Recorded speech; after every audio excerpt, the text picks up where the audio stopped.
Hello, good morning.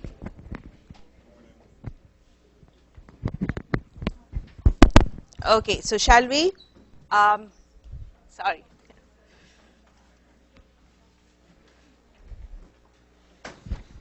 So on Friday, I think we stopped with the envelope DNA viruses. We looked at the herpes, and then we were with the molluscum contagiosum, the pox virus, isn't it? Okay. So let's quickly run through the non-enveloped DNA viruses. So regarding the viruses, once again, I'm just reiterating, please know your viruses in terms of its nucleic acid, its envelope, and its structural unique characteristics, okay? The surface proteins, what makes, because that's what gives the virus a unique characteristic, and that's how you identify a virus, isn't it? So these features should be clear. You should know it. So with the non-enveloped DNA viruses, which are the non-enveloped DNA viruses? List them out.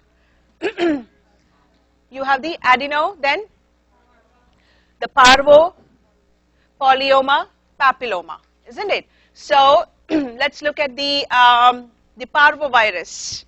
So if you're looking at the parvo B19, so what are the characteristics of this virus? Yes, you remember that it is single-stranded DNA, and its target cell is the erythroid progenitor cells, and it multiplies in the nucleus. So these characteristics, you know what is, these are typical of this virus. Then what are the diseases caused by the virus?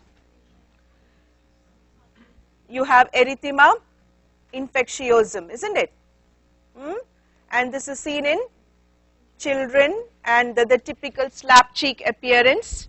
And since the target of the virus is the erythroid progenitor cells, in children with sickle cell disease or in adults with, it can lead to aplastic, yes, aplastic crisis, aplastic anemia. Okay, so these features, you know what are these. Then what else is unique about this virus? What is the other disease? Yes, it can cross the placenta, and then you have the hydrops fetalis, isn't it? Yes. So it can, in many times, cause spontaneous abortion and hydrops fetalis, mainly, and also in infected children, and even sometimes in adults, it can also give rise to a mild or sometimes moderate anemia. Okay, so these are the features of the virus. And then in an adult, yes, adult, how does it present? Yes, joint pain, arthralgia, and fleeting rash. Okay, so if an adult woman, pregnant woman contracts the virus, because it can cross the placenta, it can lead to hydrops fetalis. So this in a gist is about the parvovirus B19. It's a common infection, and so if you want to confirm parvoviral B19 infection, what do you need to do? Serology, which antibody? IgM to parvovirus. Now this is important because the virus presentation in adults, it resembles which other virus in its presentation in adults? Rubella. So rubella virus, it's similar to rubella virus, and therefore, because even rubella virus in an adult can present with rash and joint pain, rubella can also cross the placenta. So because of that, it's very important to differentiate rubella from parvovirus B19 infection. Of course, both of them will harm the fetus, but nevertheless, you need to know that which one is causing the infection. But what's the which one has a vaccine? Rubella is preventable by, yes, the vaccine, whereas in case of parvovirus, there is no vaccine. So whenever you see a viral infection, always also remember and know whether there's any other virus or any other infection that can resemble the presentation, because there the differential is very important. So you must immediately then try to focus on what is the difference between similar presenting infections. So rubella and parvo in the adults are very similar, and therefore you need to know the difference. Rubella is, what's the nature of the rubella virus? Give me some more points of differentiation. Yes, that's an RNA virus that is single-stranded and enveloped. You see? So if they want to test you, they could give you clues like, okay, this is caused by an enveloped virus. So you know it is not parvovirus. You see, one clue is enough. If it just says enveloped virus, you immediately know that this is not parvo, it is a rubella virus. Okay? Or if it says that this disease could have been prevented by a vaccine, you know that they're talking about rubella virus. So that's something which you need to keep in mind. Okay? So next, we will look at adeno, another important virus. So adeno is, of course, a DNA virus, double-stranded, and it is non-enveloped. Okay? So what's the major infection caused by adeno that comes to your mind? When you're thinking of adenovirus, common. Yes, conjunctivitis, and also pink, it's sometimes referred to as pink eye, and also it is usually accompanied by pharyngitis. So that's why it's called pharyngoconjunctival fever. Okay.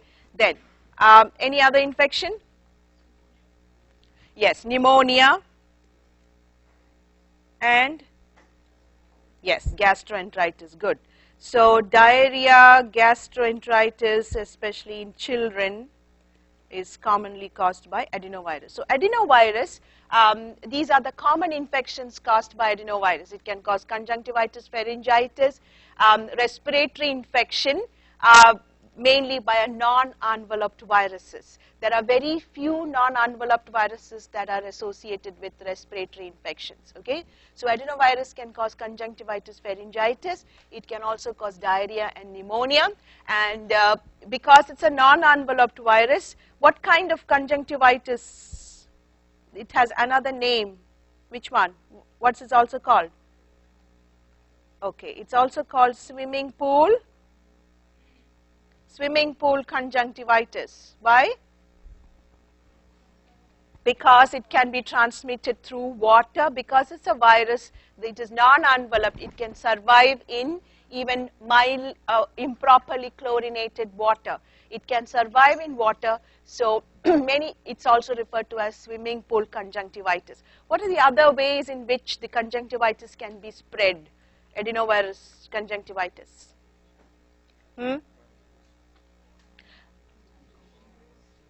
Yes, adenovirus can also be transmitted through contaminated,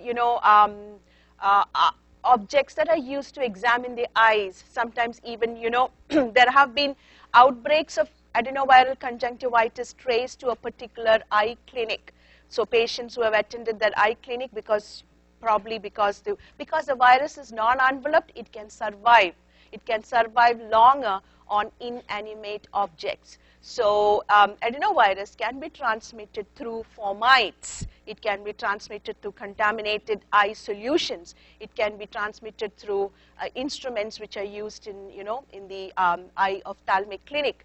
So these are some of the things that you need to keep in mind, because it is connected to the nature of the virus. Okay, so adenovirus, they're quite fond of asking this virus because it's a common, one of the common causes. In fact, it's the most common cause of conjunctivitis, epidemic conjunctivitis in the US. Okay, so that's about. Do you know why it's called adenovirus? Why did it get its name? Because it was first isolated from the adenoid tissue. That's why it got its name, adenovirus. And anything that is peculiar about the structure of the virus? What is its symmetry? Yes, it's an icosahedral symmetry. And what does it have on its vertex? It's got spikes, yes, and it uses these spikes for attachment, and these spikes are also known to be toxic. The protein on these spikes are known to be toxic. So that's about the adenovirus, another non-enveloped virus that's important. Then next, let's look at JC virus. JC virus. So what does this virus cause? What does it cause? What's the disease? PML, yes. Progressive multifocal leukoencephalopathy. In whom do you see PML? Immunocompromised, yes. So this is seen in immunocompromised, mostly AIDS patients and patients which are otherwise immunocompromised. So what is it, a primary infection or is it a reactivation? Yes, so JC viral infections are reactivations. They are also referred to as, this belongs to a group of slow viral infections where the reactivations and manifestation can take a long time. So PML is typically characterized by, this is a neurodegenerative disease. Yeah, the patient usually has, decreasing intellect, ataxia, forgetfulness, usually, lapses into a coma, and usually it's fatal within 6 months. What's the histopathology? What's characteristically seen in the lesions? What's the one, give me 2 buzzword clues which you will, demyelination, yes, demyelination of the oligodendrocytes, okay? So this is mainly, it affects the oligodendrocytes. So usually you will see this oligodendrocytes and demyelination. Okay, so which other disease, slow viral disease which has new, what about the prion disease? Prions, how is it different from this JC viral infection? See, prion disease also manifests slow viral, it also has a lot of similarities because that's also a neurodegenerative disease. There is ataxia, there is forgetfulness, patients, they go into a coma and die. What's the major difference? Yes. One, if you're looking at the histopathology, that has got spongiform changes. It is a spongiform encephalopathy, you see vacuolation. That is one. Second, what is it due to? Prion is it's a protein. So you will not see any nucleic acid. So what will you see here? You will see DNA, isn't it? You will see double-stranded DNA in the nucleus. Okay? In case of prion disease, you will not see any nucleic acid. You can amplify the nucleic acid in the tissue. Whereas in prion disease, it's just protein. Okay? So these are a few differences that you need to remember. Prion disease generally, if you are thinking of the conventional CJD, what's the age group? Elderly. Because it's a slow viral disease, it takes a long time for it to manifest. The incubation period is very long. So CJD usually 60 years, conventional CJD. Okay? So not variant CJD. That is usually seen in someone who is about 60 years old.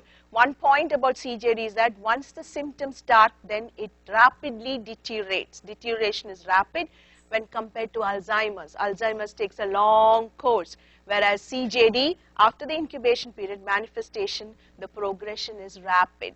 That's one difference. So JC virus and CJD, remember a few differences. This is oligodendrocytes demyelination, whereas in CJD you see vacuolation, spongiform changes. Second, CJD you see proteins, here you will see a double-stranded DNA. Then third, any other difference? Any other difference? In whom do you see JC viral infection? In immunocompromised individuals. CJD, there is no AIDS or immunocompromised. They are usually elderly individuals. So just remember these few, yes. No, spongiform it's a spongiform encephalopathy is prion disease. So just remember these few major differences, classical differences, and then you don't get confused, okay? So that's about the JC virus, PML. It's always a reactivation and usually seen in immunocompromised individuals. Then the HPV. HPV is a double-stranded DNA virus. Anything else? The genome? Circular, yes. It has a circular genome. And what does it cause? What is its HPV? Yes, genital, anogenital warts, plantar warts. So you have usually warts, condyloma. And the difference is that you have the benign warts and the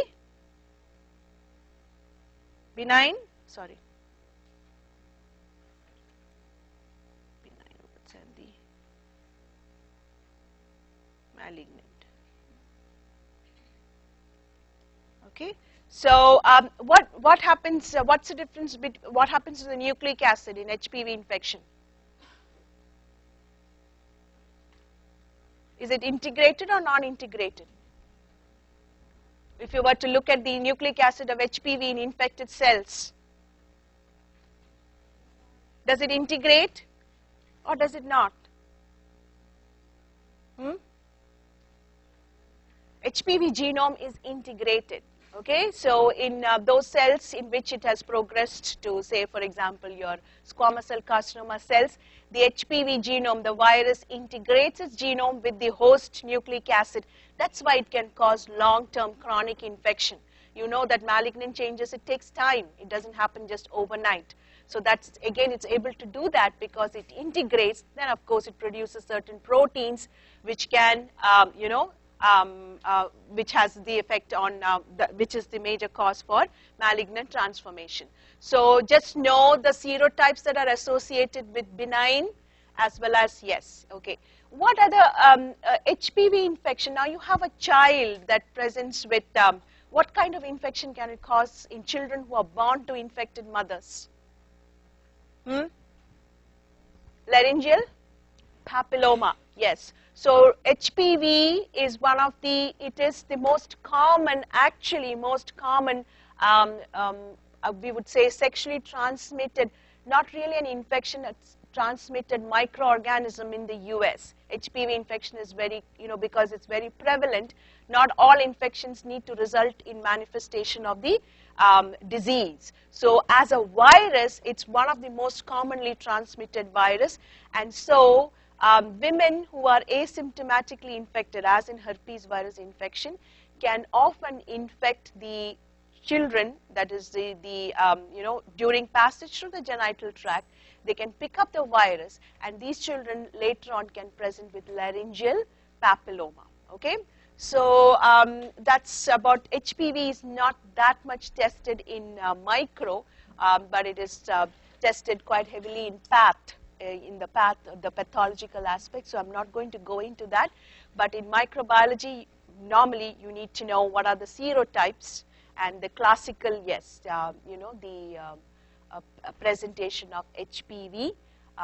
So that's about HPV. So we'll move on to more important viruses. So the DNA viruses, I think we are done with all the DNA viruses, enveloped. So now let's move on to the RNA viruses. So in the RNA viruses, let's first focus on the non-enveloped ones. The non-enveloped RNA virus, what are we thinking of? We'll first look at rota. Okay, so what is, tell me, what are the characteristics of rotavirus? It's a double-stranded RNA, which is unusual. Then, anything else that's double? Double capsid, yes, don't forget this. It has a double capsid. What is the appearance of the virus under the electron microscope? It's compared to a wheel hub. Okay, so that is typical of, and then what else? Segmented genome. Don't forget the segmented genome. Okay, so what are the other viruses which have a segmented genome? Yes, the BOAR. So this is this Bunia virus. This is Orthomyxo, this is arena virus. Okay, so Rio or rotavirus has a segmented genome. What are the properties associated with segmented genomes?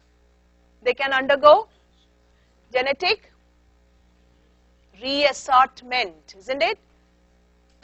Genetic reassortment, which is also, what's that phenomena in orthomyxovirus called? Reassortment?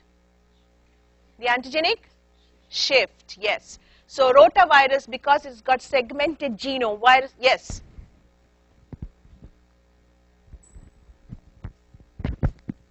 I'm sorry, I cannot hear you. Yeah. It has got what? Triple layers. Okay, anyway, it is conventionally referred to as a double capsid. Okay, it may have triple layers, but it is referred to as a double capsid in all the textbooks. Okay, so just remember that when you see a double capsid, remember that it is referring to a rotavirus. Okay, so these are the peculiar characteristics of the microorganism. Of the virus. Then, what's the infection caused by rotavirus? Yeah, it's the most common cause of infantile diarrhea. There are other causes too, but it is infantile diarrhea.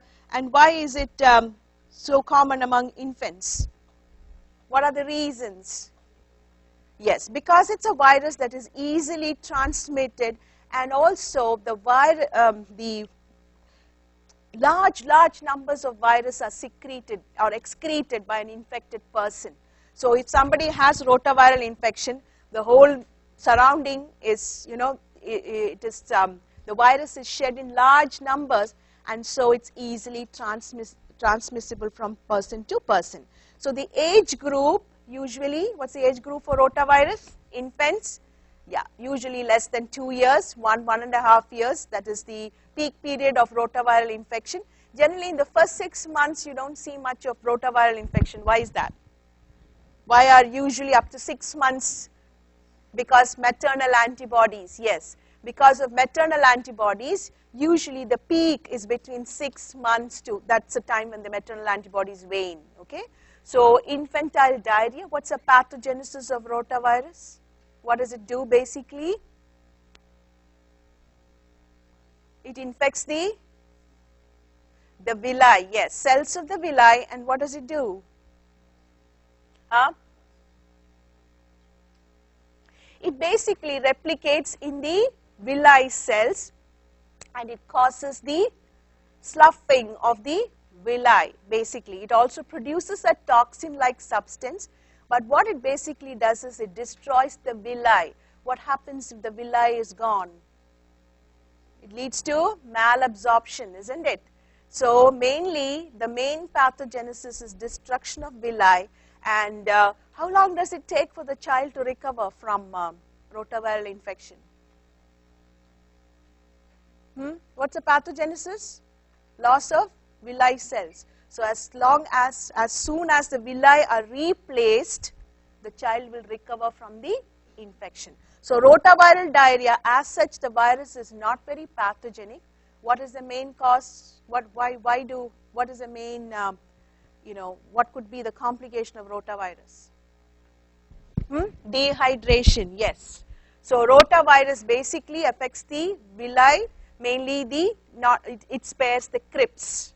Yeah, the tip of the villi cells are usually destroyed. They just, and then as soon as the villi cells are replaced, the infant usually recovers from the infection. And it's mainly malabsorption, because the villi is gone and it leads to loss of fluids. So oral rehydration is good enough. And it is a major cause of infantile mortality in developing countries, mainly because of the loss of fluids. It's not a great or very pathogenic virus. So so how do you diagnose, what is the test that is normally done to confirm a rotaviral infection? Yeah, you look for the antigen by ELISA in the stool. ELISA for rotaviral antigen in the stool. So that is about the rotaviral infection.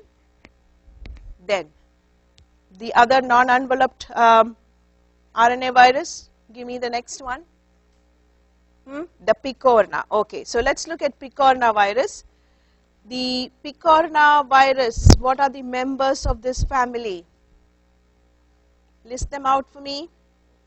Yes, okay. Polio, echo, yes.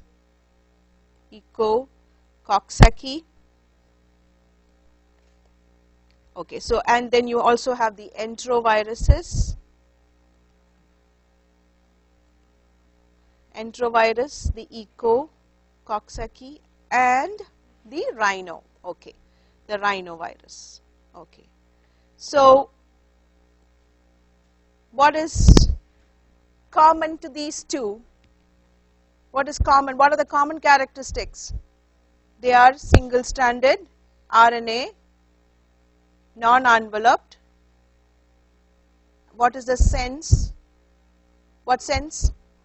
Positive. So if it's a positive sense RNA virus, it can function directly as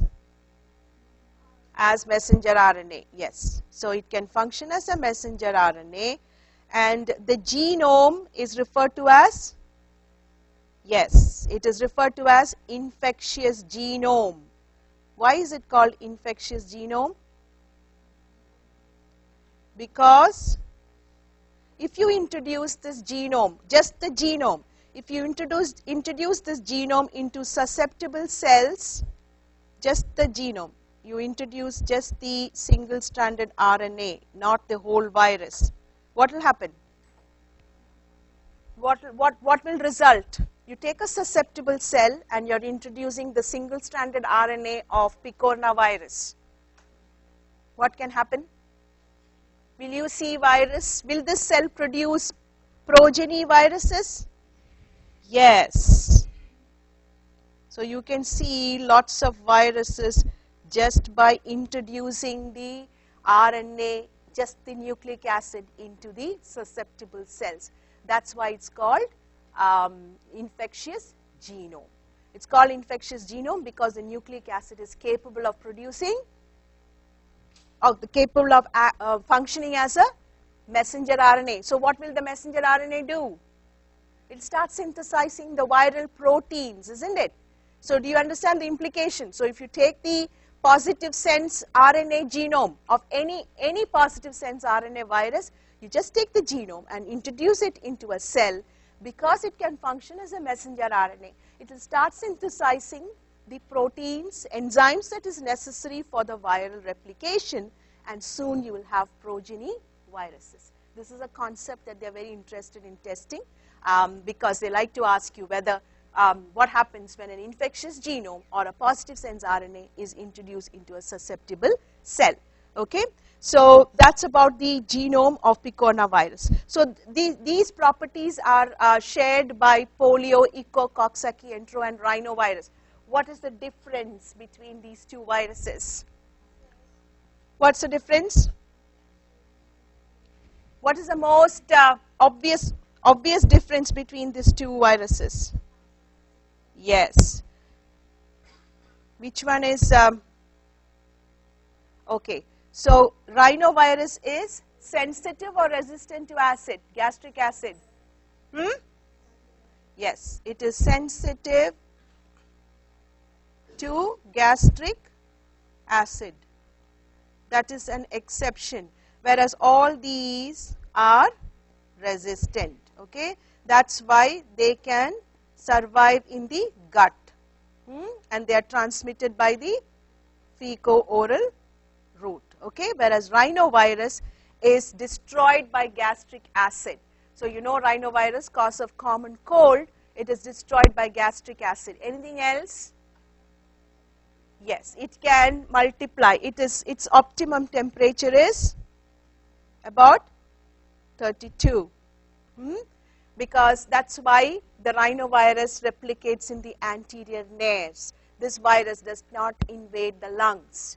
Because rhinovirus replicates at a lower temperature, the infection is localized to the anterior nares. Okay, so this difference between rhinovirus, which is a non-enveloped virus, yet it is transmitted through respiratory droplets, and the resistance to gastric acid, sensitivity to gastric acid is important for you to know. Okay.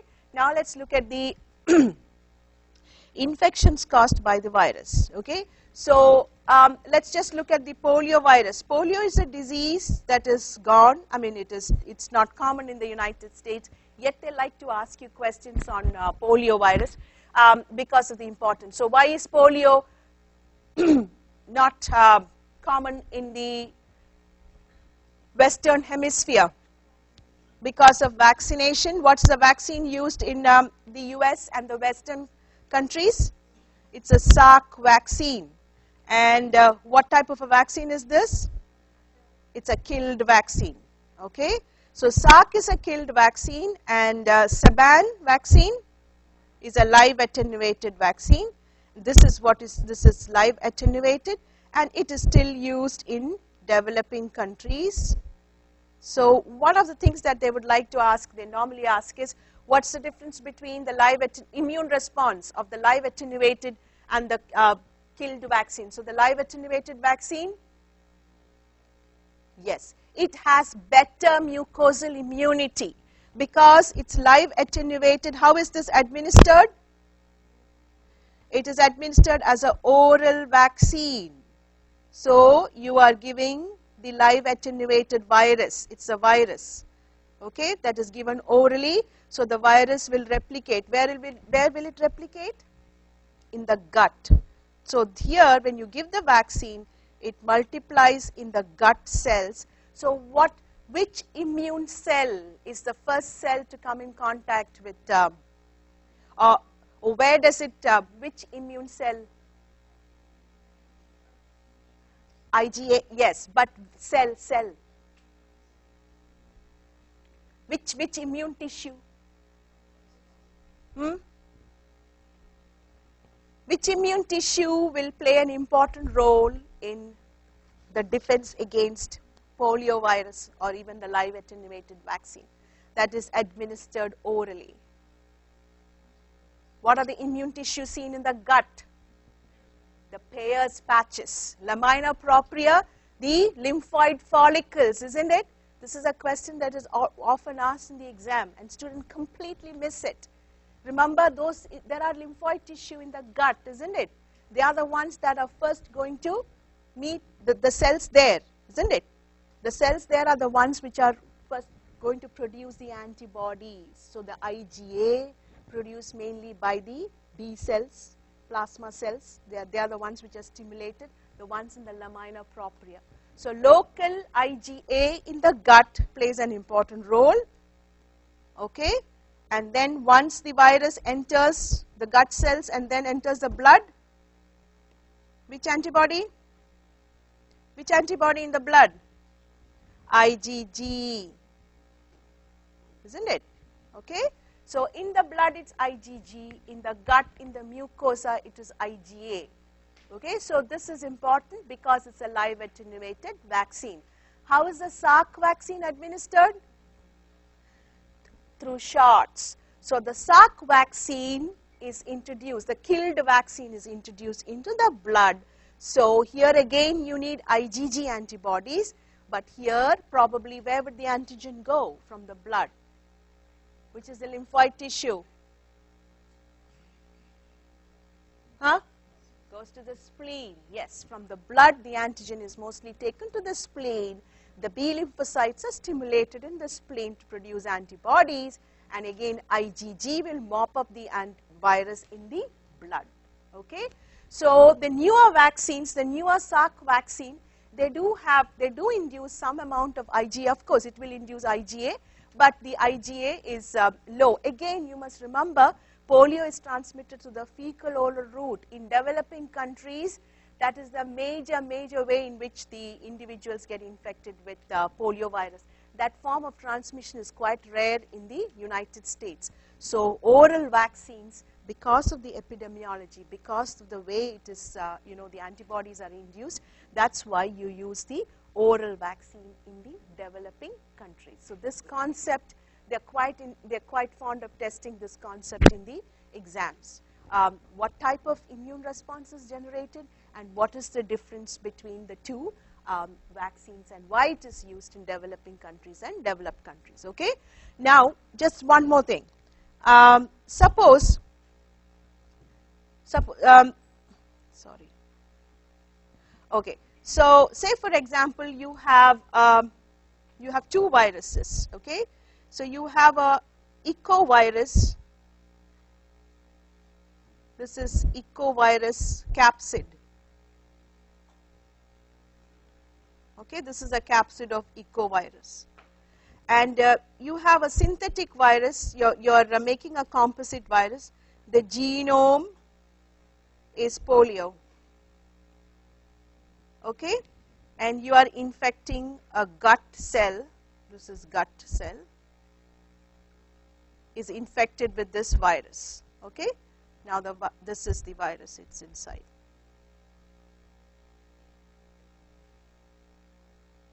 What will happen? What would be the progeny viruses? What would be the progeny virus here? Progeny, yes.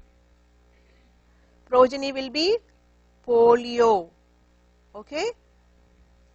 So, antibodies to polio virus can protect against this virus. Though it has ecovirus capsid, okay, composite virus, what is inside is polio. Now, this is, again, the exams are quite fond of the boards as well as the comp. They're quite fond of asking this type of questions. This is just for you to know what are they trying to test and see here. For the virus to attach to a susceptible cell, what does it use? What does the virus use to attach? Surface proteins, isn't it? Surface proteins are used by the virus to attach to the susceptible cell. So it uses the surface proteins. But the replication is controlled through the genome of the virus. Okay? So the genome of poliovirus will synthesize poliovirus.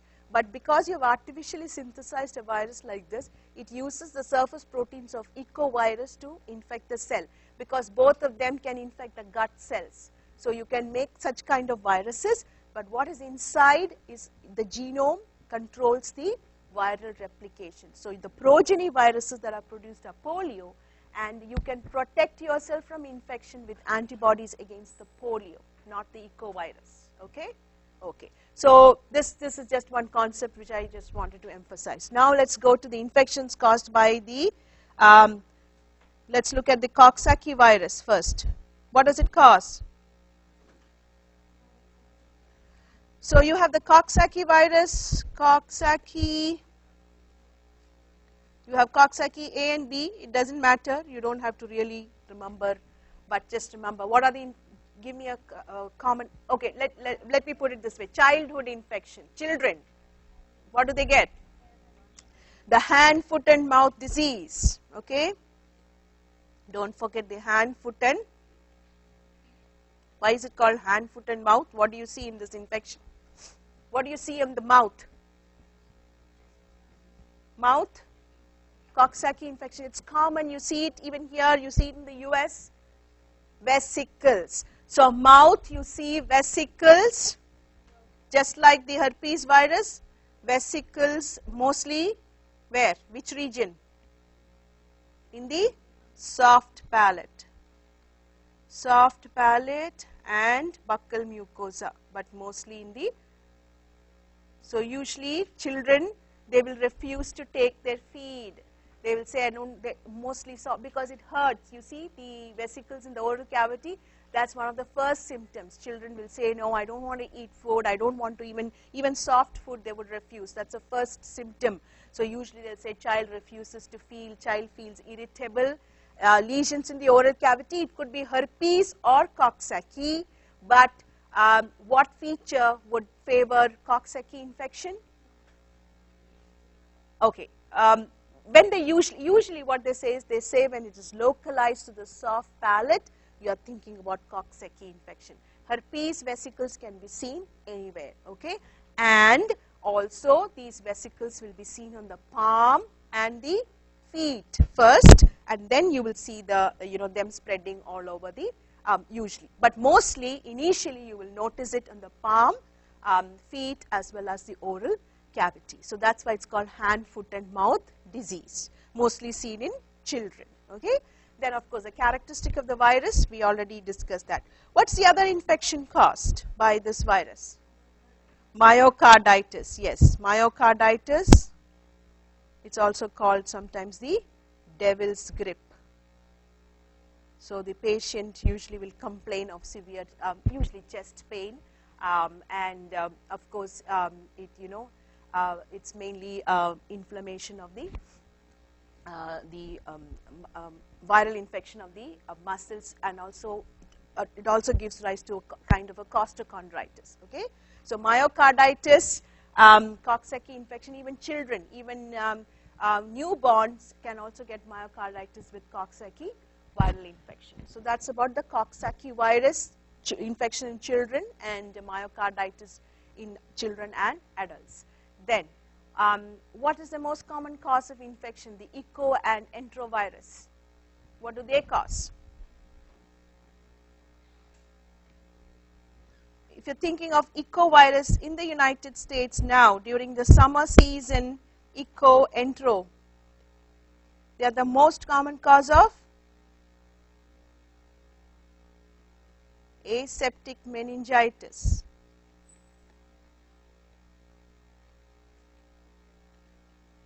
Okay, so in the US, the most common cause of aseptic meningitis is echo and enterovirus, even otherwise. Okay, aseptic meningitis all over the world is mostly caused by echo and enterovirus. And what is the mode of transmission? Fecal-oral route.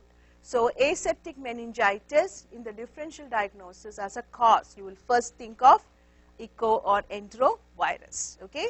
Most common cause of encephalitis in the US, sporadic encephalitis would be HSV. Yes, herpes simplex virus. Aseptic meningitis is echo or enterovirus. Okay. I know in my last class, some of you were confused whether it's HSV1 and HSV2. My advice to you is don't worry whether it's HSV1 or HSV2. It is generally just referred to as herpes simplex virus infection.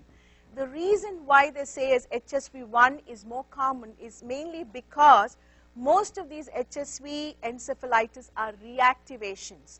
So since HSV1 usually remains latent in the trigeminal ganglion, reactivations of HSV1 are more likely to result in encephalitis. Okay? HSV2 usually remains latent in the sacral ganglion, but generally it doesn't matter whether it's 1 or 2, because the treatment, everything, management, everything is the same. So the most common cause of sporadic encephalitis in the US is HSV, period. Know that very well, herpes simplex virus. Okay? And the most common cause of aseptic meningitis is echo or enterovirus. Characteristics of all these viruses are the same, so I am not going to emphasize anything more about these viruses. Okay. Then the other non-enveloped RNA viruses. What do generally the non-enveloped RNA viruses cause? If you actually look at them as a group, what is the most common infection? Gastroenteritis, isn't it? They all cause, because fecal-oral route, all of them fecal-oral route, except for this group which causes some other infections too. Otherwise, the others are all diarrhea. Rota, calicium, adeno, isn't it? They all cause gastroenteritis. The norovirus. Okay, so tell me about the norovirus. Yes, the ship. The norovirus. What's the season when you see norovirus infection in the US? Winter, isn't it? In winter, you have norovirus, you have the flu and the norovirus infection. These are two viruses which are mostly seen in the winter season, again because of the transmissibility of the virus. Okay? So norovirus, common cause of gastroenteritis. In fact, the most common cause of gastroenteritis is norovirus. Again, like the rotavirus, it's heavily transmitted. The infection is transmitted heavily Yes. Pardon me? Yeah, yeah, okay, yeah, thanks. So, norovirus transmitted by the fecal oral route. Again, large number of this virus is shed. An infected person continues to shed large amount of this virus, and the whole environment, the tables, the environment, everything is contaminated with norovirus, and that's why it's easily transmissible. So you see why cruise ships are ideal setting for the transmission of this infection. You are one person with norovirus in the ship, and that's it. Within a couple of days, everybody gets infected, and many times they have to, there have been so many instances of the cruise ships, they have to stop, and cancel and return because so many people are down. But these infections are not fatal, usually resolves within 3 to 4 days, okay. So cruise ship diarrhea, mostly with norovirus because of its high infectivity. So with that, we are done with the non-enveloped RNA viruses. Now let's look at the enveloped viruses, RNA virus. Yes, so we'll start with the most important of them. What do you think? Which one do you think is the most important of the RNA virus? Okay, so retrovirus, we are covering that next semester. Which one? Which one would you rate? Which one would you think is the most important RNA enveloped virus? Think of the US. Influenza. The influenza virus, you have it throughout the year and peak during the winter season, okay? And okay, so about the virus, the flu virus. The flu virus, yes. What are the characteristics of the virus? No, the physical characteristics. So you have A, B, and C. We'll focus on A, isn't it? Why? Okay, so what are the features of A? Okay, first tell me the common features of all the three. Okay, so yes, so let's look at the most important features that are common to all the three. They are all what sense? You know, we know they are all RNA viruses. Yes, negative sense RNA. Therefore, what goes with the negative sense RNA virus? Yes, they carry their own RNA polymerase. Where does this virus replicate? Yes, the other unusual feature is that it replicates in the nucleus. It replicates in the nucleus. So when you're thinking of any negative sense RNA virus, immediately you must know it carries its own enzyme. The next is which RNA, where do they normally replicate RNA viruses? Cytoplasm. This is the exception, nucleus, which is the other virus which also, it's an RNA virus but replicates in the nucleus and the cytoplasm. The HIV virus. The retrovirus, part of it's because it integrates its genome, so it goes to the nucleus, and it also partly replicates in the cytoplasm. So this is one characteristic of the virus that you should remember. What's the next characteristic? Segmented genome. Yes, very important. Segmented genome. You know the segments. Each of these virus has different numbers of the segments. Do you know how many segments are there in A? 8, yes. So A has 8 segments. Then what is the significance of it having the segmented genome? What happens? Because of the segmented genome, it can undergo, don't forget the term, what because of the segmented genome? Reassortment. Okay, please remember this. Reassortment. Now, amongst the three, A, B, and C, which of the three viruses undergo genetic reassortment? A. Why only A? Why only A? The antigenic shift is seen only in A.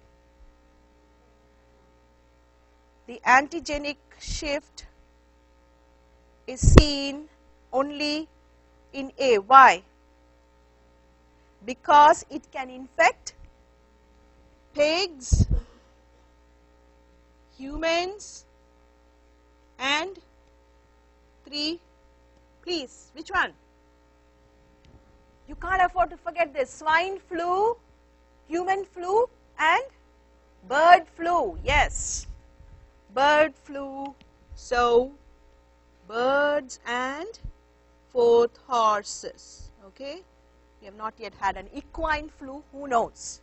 Okay, so this is important for you to know. Influenza A, all of them have segmented genome, but only influenza A produces those deadly pandemics. Only influenza A causes those deadly pandemics.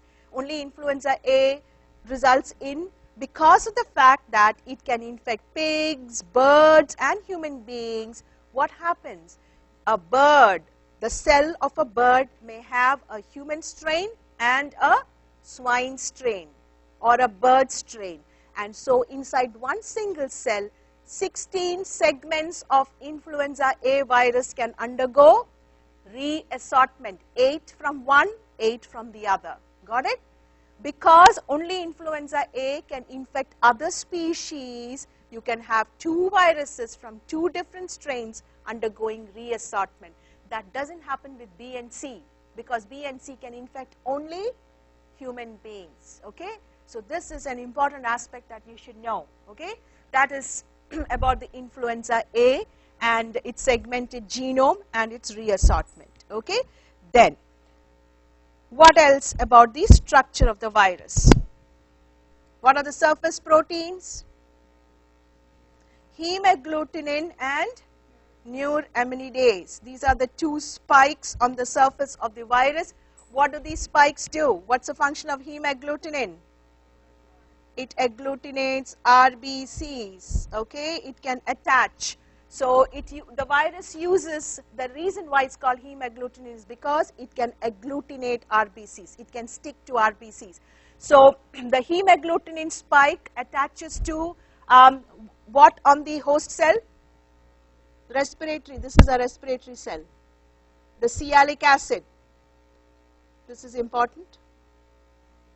So it uses the hemagglutinin to attach to sialic acid. Okay, so the influenza virus will use the hemagglutinin to attach to sialic acid, which is there, which is present in large numbers on our respiratory epithelial cells.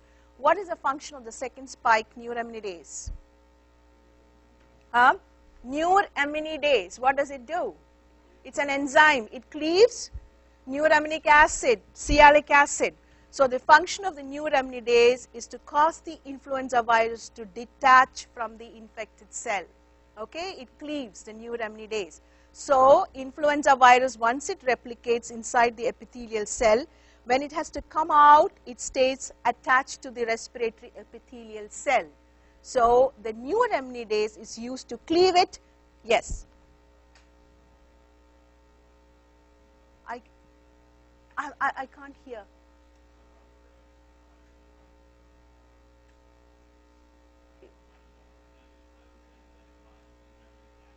No, the hemagglutinin is used for binding to the host cells. Okay, it uses the hemagglutinin spike to bind, and the neuraminidase is used for detaching it from the host cell. Maybe that must be a typo. Okay, okay, it is a typo. Okay, let me ask you this question. What is the mechanism of action of oseltamivir and zanamivir, Tamiflu? What is it? It's a neuraminidase inhibitor. So what does it do? It inhibits the spike neuraminidase, so the virus remains attached to the cell in which it replicated. It's not free to move out and go and infect another cell. Okay, let me just show this to you so that you don't forget it. Okay, so you have a respiratory cell. This is a respiratory cell, and you have the virus with the hemagglutinin spike. Okay, this is the hemagglutinin spike. It is attached. So once the virus, finishes its replication, they are all attached by the neuraminidase like this, sorry, hemagglutinin, okay. Okay, this is how they are all attached. Now what the neuraminidase spike does is, the neuraminidase, this is N spike, this one will help it to cleave. It cleaves, detaches, cleaves, and it helps, the sialic acid is detached, and then the virus is free to go and infect other cells, okay. So the neuraminidase inhibitor is the Tamiflu, okay, that is what it does. Any other influenza drug that you know of? Amantadine and rimantadine, what do? They prevent the uncoating. So when the influenza virus is inside, when it is inside, it is enclosed inside an endosome. This is the first step. The virus is infecting this respiratory cell. It is enclosed inside this endosome. For it to come out of the endosome, the pH, it needs acidic pH. Okay, acidic pH is required for it to undergo uncoating and come out. So what the amantadine and rimantadine does is, it neutralizes the pH so that the influenza virus stays inside the endosome. These drugs are not used, they are not used anymore because of the resistance and also, you know, certain side effects. So oseltamivir, Tamiflu and zanamivir is a common. Neuraminidase inhibitors are more popular in the treatment of influenza virus, okay. So this is the association of influenza, its properties related to its structure. The most important, of course, is the antigenic shift, which generates a totally new virus. Now, another very important aspect of the virus that you need to know, that is,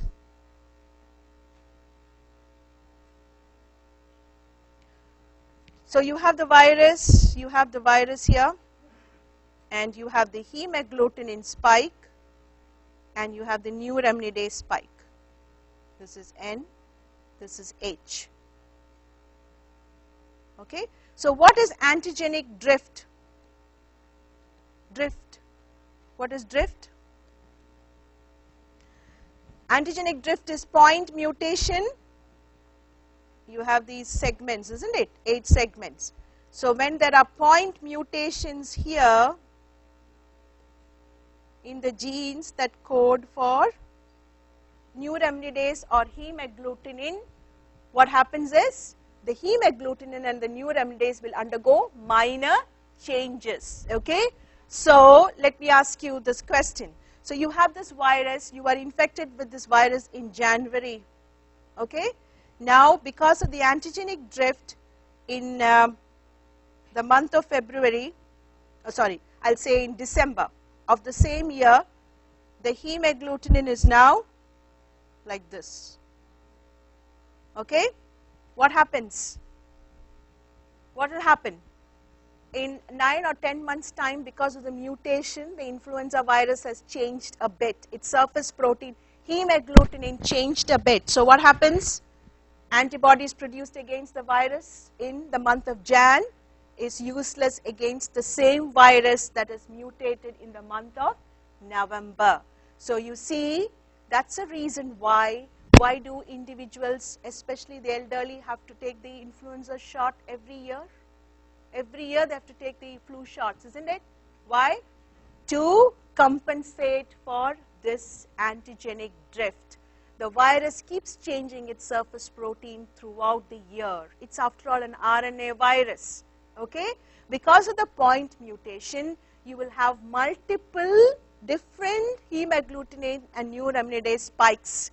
And because of that, the flu shots are basically a cocktail of the strains. So every year the manufacturer modifies the flu shot. They use the mixture of the viruses which was prevalent during that year and makes the cocktail vaccine, so that you have some amount of protection. You're protected to some extent, so you don't get a severe flu infection, okay? This is antigenic drift. It is very different from antigenic shift, and the significance is also different. So this does not give right, this is not a totally new virus. It's the same virus with slightly different surface changes, okay? And antigenic shift is a totally new virus that happens once in 10 years. And then you have a major pandemic. Got it? This difference is very important for you to know. Okay, antigenic drift and antigenic shift. Okay. Then, what are the symptoms of influenza infection? How somebody has a flu, what do you think the patient will present with? Yes, the patient will say, I'm not feeling well, I feel malaise, I feel sick, malaise, fever, myalgia. Know this, the myalgia, okay? The myalgia, severe malaise, fever and myalgia. Why this myalgia? Why is it so prominent in influenza infection? Dry cough. Anybody? Okay, usually dry cough. Myalgia is the most prominent. So when you see severe myalgia, you suspect influenza. Do you know why the influenza virus especially causes so much of myalgia? Because it's a potent stimulator of interferon.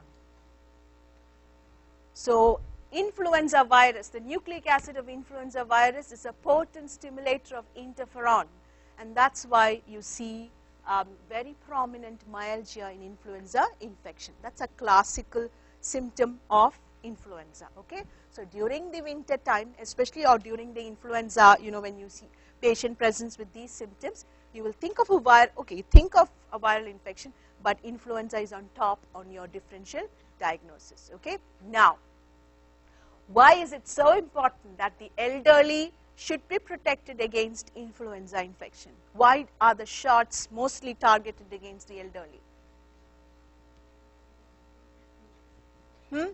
What's the pathogenesis of this virus? What does it do? It replicates in the respiratory epithelial cells. Does influenza virus go into the lungs? Or does it just replicate in the epithelial cells of the upper respiratory tract? What's the main pathogenesis of influenza virus? It produces a neuraminidase. What does it do to the epithelial cells? What does neuraminidase do? It acts on sialic acid. So what does it do? What's a primary defense mechanism? Give me the example of what's a mechanical defense mechanism of the upper respiratory tract. The cilia and the mucus, isn't it? Okay. So what does neuraminidase do to the mucus? It thins the mucus so the virus can enter the lungs. You see? And then it also destroys the cilia. Influenza virus completely lays the respiratory tract, the epithelium bare. There is no cilia. What happens then? The bacteria that is residing in the upper respiratory tract will just take over and you get severe secondary pneumonia. You know, it's not the viral infection that kills the patient. It is the secondary bacterial pneumonia that kills the patients who have influenza infection. That's a major, major complication of influenza. You need to protect elderly because they are more susceptible. Okay? The influenza virus does two things mainly. It completely denudation of the respiratory epithelium. Cilia is gone. The mucus is thinned. So the virus, of course, it can enter the lungs, but it doesn't really replicate in the lungs. But the bacterial invasion, staph and pneumococcus, both of them take over and you get a severe pneumonia. Okay? So that's about the influenza virus, mainly the genetics, the pathogenesis, and also who are at risk of influenza, especially the elderly and of course those who have, who are immunocompromised and the others. So why do you need, when you start your rotations, why do you need to take the influenza shots? Why do you need to take the flu shots? Because if you catch the flu and then you infect one of your patients who is at high risk, that's the end of it. Okay? So, of course, for your protection, more than that, you should not infect someone else because influenza can be fatal in many of the patients. So that's about the influenza virus. Then quickly, the para-influenza viruses. The para-influenza, Give me examples. Yes, we'll talk about RSV first, respiratory syncytial virus. So what's common? Give me some common features of the para-influenza virus. Para-influenza. Let's first talk about the paramyxovirus. The paramyxo, give me some, what's the RNA? Negative sense RNA, so polymerase, don't forget that. What else is common? Something else? Yes, the giant cell formation, excellent, but why? Why do all these syncytium? Why?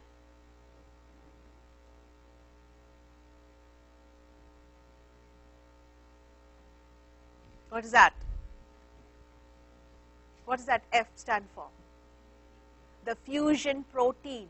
All members of paramyxovirus has the fusion protein on the surface. Because it has fusion protein, what does it do? All the infected cells will start expressing the fusion protein. So what will happen to all the infected cells? They will all fuse together. And then you see giant cell or syncytium. Got it? So all the paramyxoviruses has the fusion protein. So all infected cells, all the respiratory infected cells will have fusion protein expressed on the surface. And all these will fuse together to form a giant cell or syncytium. So this property is common to all the paramyxoviruses. Okay? Okay, so that's a common fusion protein. Now, what else does RSV have on its surface? Yes, the G protein. So, the surface protein of RSV is the G protein. So, the virus uses the G protein to attach to the respiratory epithelial cells. Okay? So, RSV has fusion protein. It also has a G protein, which is a surface protein for attaching to the. So, suppose you want to make a vaccine against RSV, which protein will you target? The G protein, because always target the protein that the virus uses to attach to a host cell. Okay? Then, what's the infection caused by RSV? What's the infection? Who gets RSV? Which age group? Infants. Infants, and the disease is a bronchiolitis, because it mainly infects the bronchioles, the narrow bronchioles. It gets blocked, there is edema, and then the inflammation, everything causes the narrow bronchioles to get blocked. So usually the infants will present with inspiratory, expiratory wheeze and cyanosis. Okay, so you have fever, wheeze, inspiratory and expiratory wheeze, and cyanosis are common in children, infants with respiratory syncytial virus. Okay, so that's bronchiolitis is the common infections caused by RSV. RSV can also cause common cold, upper respiratory infection in adults. Now, is there any treatment for RSV? Okay, ribavirin. Yes, ribavirin is generally indicated only in special cases of RSV. Not all infants are treated with ribavirin. Only infants which have other underlying conditions and where the risk of this infection, the complications are high, only in them ribavirin is indicated. Ribavirin is targeted against the RNA because it uses RNA as a target. So that's about the respiratory syncytial virus and its important features. Croup, next, paramyxovirus croup is caused by, okay, so croup is the para-influenza virus, and typically what's the characteristic feature? The brassy cough, barking cough. Okay, seal-like, but of course in the exam they're not going to give you seal-like barking cough, but barking very, it's got a typical like a bark, hoarse, brassy cough, which is usually seen in children. It's not a fatal infection, it's just nebulization itself gives lot of relief because it's mainly because of the edema to the airways. The nebulization gives lot of relief. It's a common infection in children, childhood infection, not much of a complication. Again, it has a fusion protein. What's the surface protein of parainfluenza?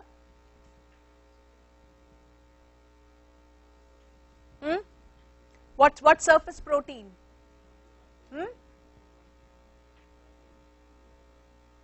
Only the neuraminidase, hemagglutinin. What does it have? What's the surface protein of parainfluenza? Look it up and tell me. Huh? Fusion protein, yes. And does it have H and N, or does it have only hemagglutinin, or does it have only neuraminidase? Huh? It has hemagglutinin and neuraminidase combined together. H and N combined together. Okay? So it has the HN protein on its surface. So parainfluenza, fusion protein of course is common. It also has H and N together. Okay. Then measles, yes. Mumps I'm not reviewing it because it's not a common infection, so I will spare that. Measles, yes, is very, very important. Why is measles now important? Do you know what is the state of measles in the US? 2013 had the largest number of measles reported in the last 17 years in the US.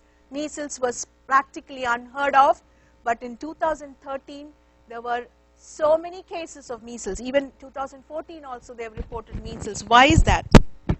Because yes, a lot of people are now choosing not to vaccinate their children, and so vaccine preventable diseases are coming back in the US. That's a very big debatable point now, and unfortunately a lot of the people are not vaccinating their children, and so measles has made looks like it's making a comeback, and last year they had many cases of measles. Now talking about this virus, what basically, okay, so how do you recognize a case of measles typically? Okay, so what would be one of the most prominent feature? Fever and a rash, isn't it? A maculopapular rash, and then the 3 C's. What are they? Conjunctivitis, cough, coryza. Coryza is cold. Okay, rhinitis, and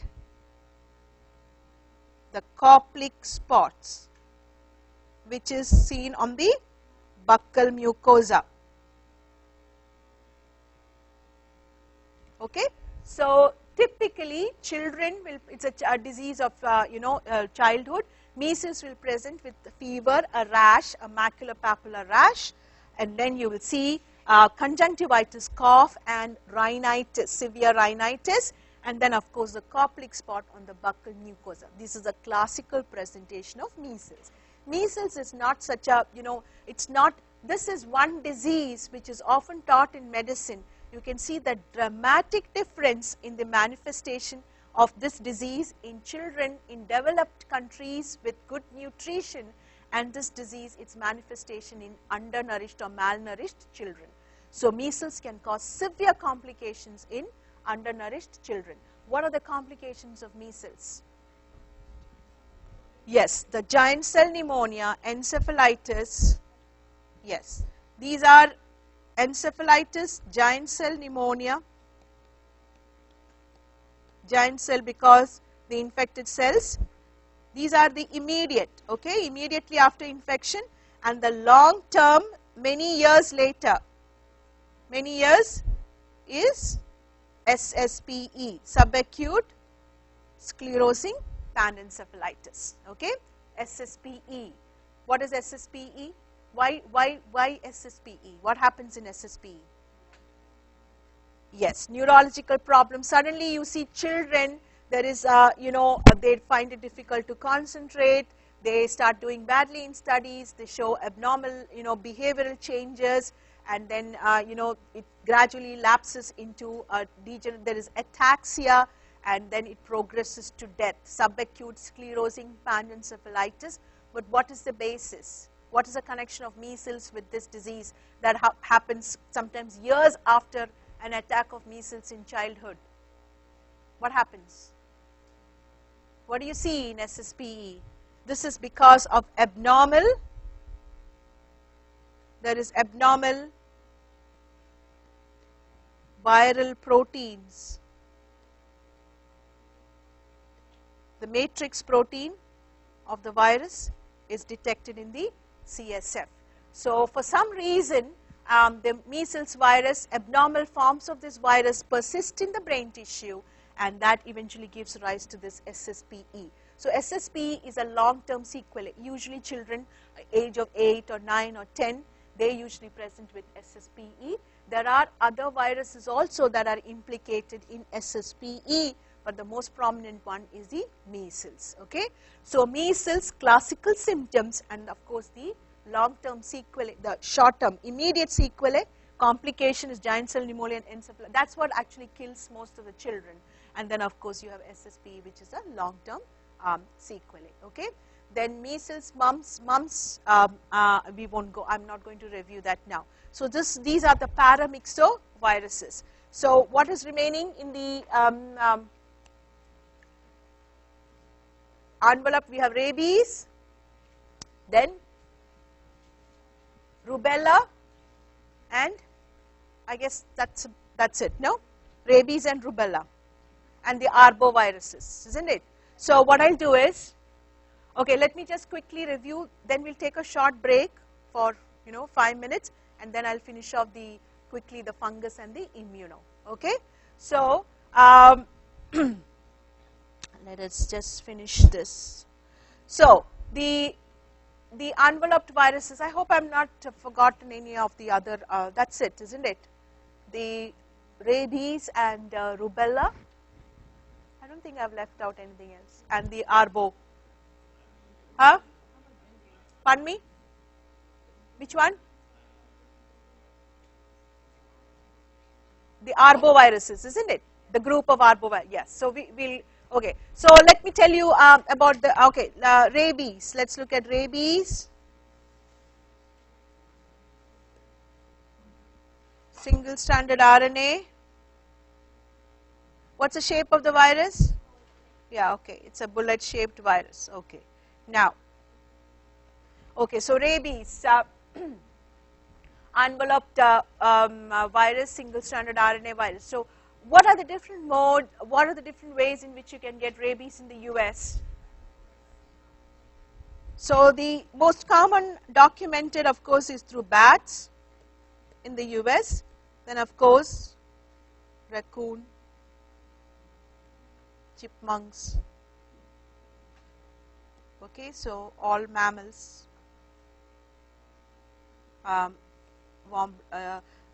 Here, of course, in the US, dogs are not that common. So you have all the fox and skunk, raccoons. These are the animals that are usually implicated in transmitting rabies. So rabies is. Do you think that? How often do you think rabies is reported in the US?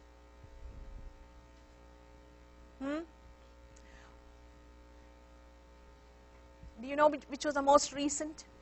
Just last year. Okay, so rabies is not that, it's not that rare. They have reports of rabies. Of course, some of them are reported from people who have traveled outside and they get the infection and they come back to the US. But even in the United States, there are reports of rabies, and it's not such an uncommon disease. But why it is still, it's an important virus in terms of the exams, again, because you may sometimes even not see any cases of rabies, but nevertheless it's very, very important to know about this virus, because you know that almost all infections end in fatal.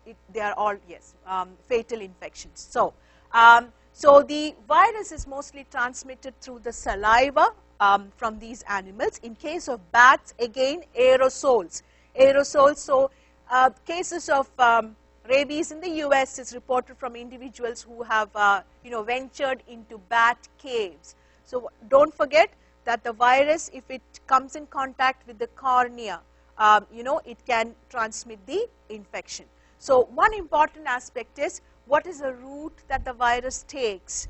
So you have the virus first multiplies at the site of inoculation. So if it is a bite, you will have the virus replicating, and then what is the receptor? It attaches to the acetylcholine receptor on the host cell.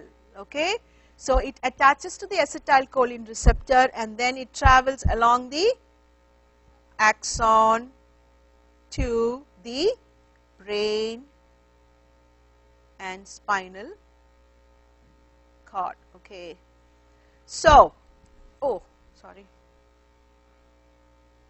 okay, so how can you prevent rabies infection? That is what's most important. That's what they like to know. What stage? At what stage can you prevent should you prevent the infection? Here or here? Yes. So the infection should be prevented at this stage, that is when it is replicating and before it binds to the receptors. Okay. Now, how can you prevent? Using antibodies. Antibodies will bind to the virus, neutralize the virus, and prevent it from binding to the receptors. Okay. So how soon do you need to vaccinate a person who is exposed? As early as possible. Within, they say, 48 hours, maximum 72 hours, you need to give the person protective antibodies. Okay. So the post-exposure prophylaxis of rabies is one of the most commonly tested concept. So you have someone who is exposed to the virus. He's been, say, bitten, or even has an accidental exposure to the rabies virus, suspected rabies virus. What will you do first? You will inject antibodies at the site of infection. That is the immunoglobulins. Antibodies, ready-made antibodies are injected.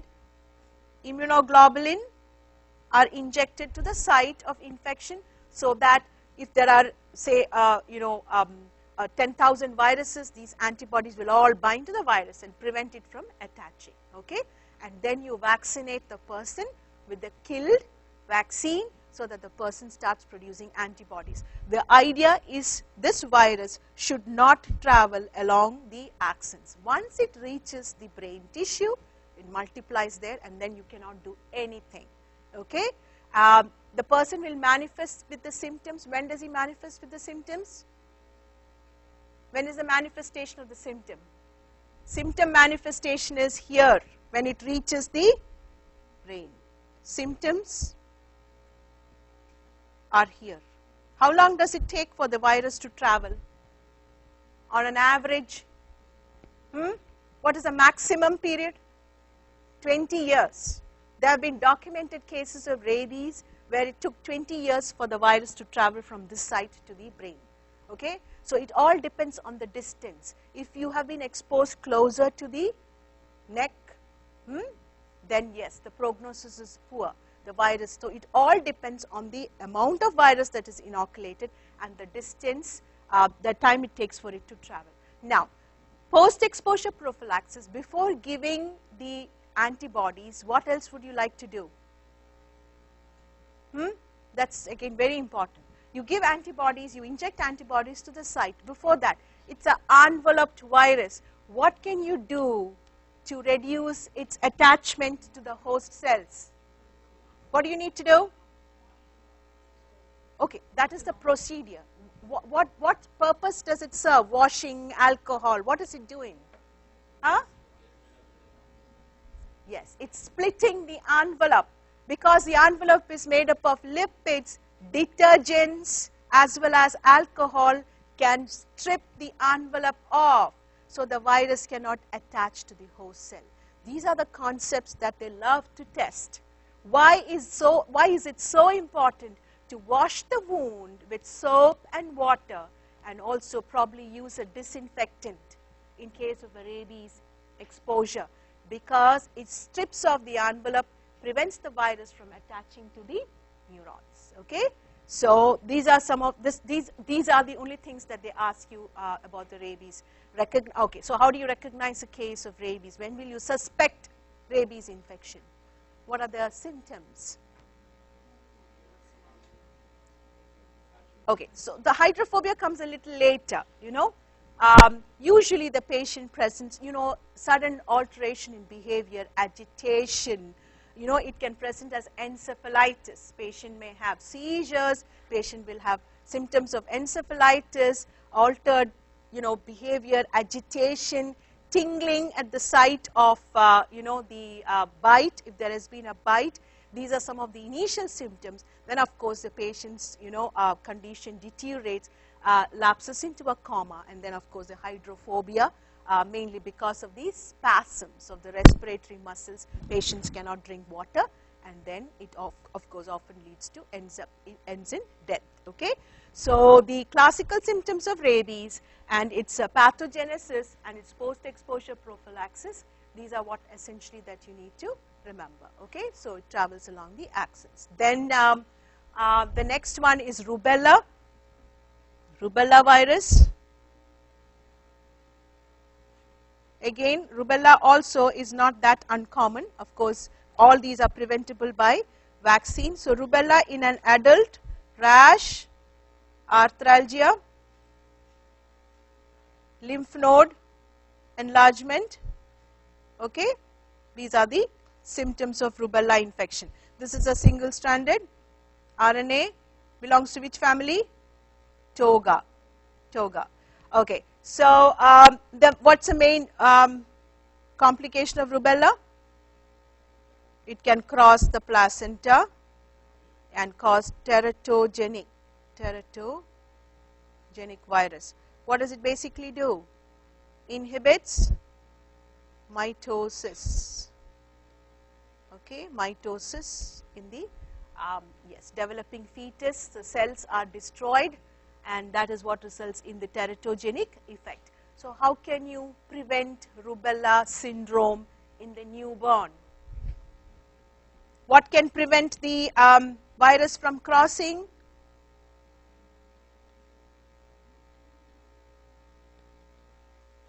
Isn't it? IgG antibodies. How will the mother have IgG antibodies? Vaccination, the MMR vaccine. So, if the mother has immunoglobulin IgG through MMR vaccine or exposure to rubella during her, before she became pregnant, these antibodies will prevent the virus from crossing the placenta and harming the fetus. Okay? So, if the mother is immune before she becomes pregnant, if the woman is immune to the virus before she becomes pregnant, the fetus is protected. Once she is pregnant, if she is non-immune, can you vaccinate her? No. Why? Because the vaccine is live attenuated. Live attenuated vaccines are contraindicated in pregnancy. That is why before a woman becomes pregnant or she is planning a pregnancy, she must make sure that she has antibodies to rubella. Okay? That will prevent in the adult it's a very mild infection, does not cause any problems in the adult, just a fleeting rash, mild fever, and with this arthritis, but it can cause severe harm to the fetus. Okay? Then among the arboviruses, dengue. Okay, so what are the manifestations? How do you get dengue infection? Bite of Aedes mosquito. Yes, Aedes. And what are the classical symptoms of dengue? Fever, severe joint pain, break bone, yes, joint pain, rash, retroorbital pain. Okay, and anything else? Lab? Thrombocytopenia.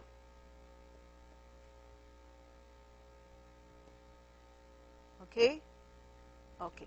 So, just remember these classical symptoms, fever, rash, severe joint pain, thrombocytopenia. That's what is, and then of course the hemorrhagic rash. It can cause hemorrhagic conjunctiva as well as the skin, dengue hemorrhagic fever, and then of course the thrombocytopenia that is classical of dengue infection. Dengue is endemic in the Caribbean, it's endemic in Southeast Asia. So anybody who travels to these regions, most of the cases in the US are mainly through travelers who have picked up this infection during their travel. Okay. Then the West Nile, I'll just focus on West Nile fever again. First reported in the US where? New York. Of all the places, you would never think of a mosquito-borne infection reported in New York. So this was where there was an outbreak of West Nile infection, and none, of course, it is spread throughout the. This is also a mosquito-borne infection. What is the yes, Culex. Here it is not Aedes, Culex. So what are the manifestation? It's an encephalitis. One of the classical symptoms is it also causes a residual paralysis. Okay, so usually patients will present with symptoms of encephalitis, and they also have slight difficulty in walking because, of course, this is it reverts back to it's not a permanent this thing. It's mainly because of the virus replicating the encephalitis.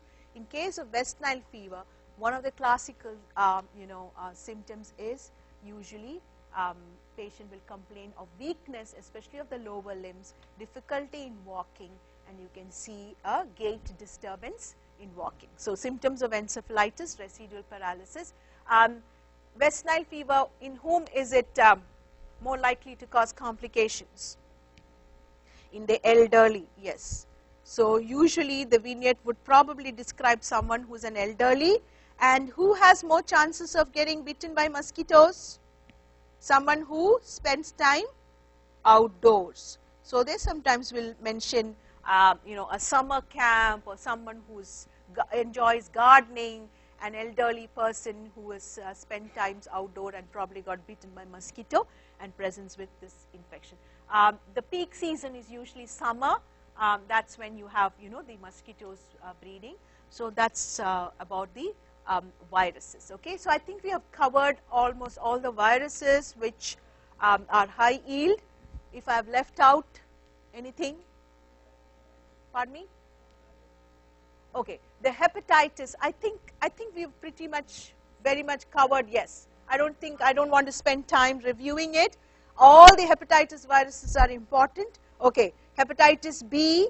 Know the interpretation of serological markers. Acute infection, how will you recognize chronic infection, window period, someone who has recovered from the infection, and someone who is vaccinated. Okay, this is a major focus of what they will test you, or what we will test you in hepatitis B virus. And I'm sure you're pretty okay with that. Hepatitis C, again, how will you diagnose? What is a characteristic difference in hepatitis C infection?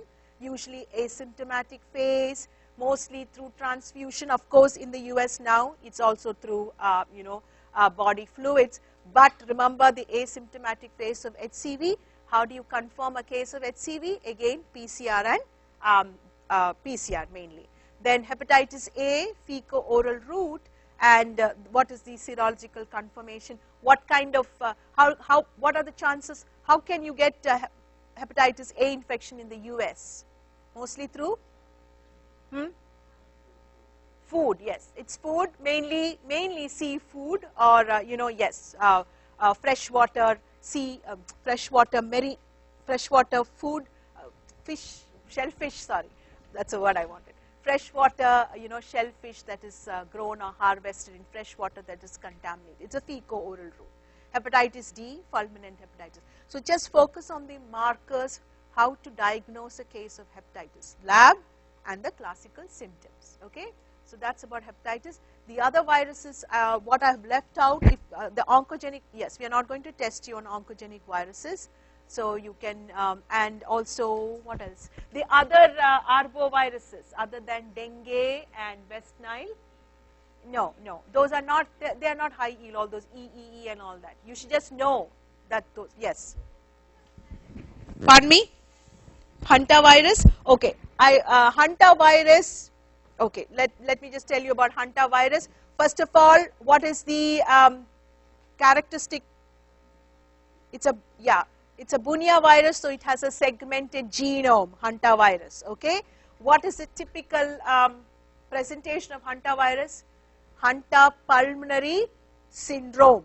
It's a hemorrhagic virus. So the patient presents with symptoms of pneumonia and you see hemorrhaging into the lungs, okay. So classically they will give you that a person presents with symptoms of pneumonia, hemorrhaging into the lungs. So hypotension, you know, it can lead to high, the shock, the hemorrhagic shock that usually results in hantapulmonary syndrome. Then how do you get hantavirus infection? Rodent excreta. So look for these in the vignette to recognize a case of hantavirus. In the US, which are the regions from where hantaviral infections are usually reported? The four corners. I'm not very sure, you know, the four, I believe there are the four corners. There's some geographical region which is referred to as the four corners.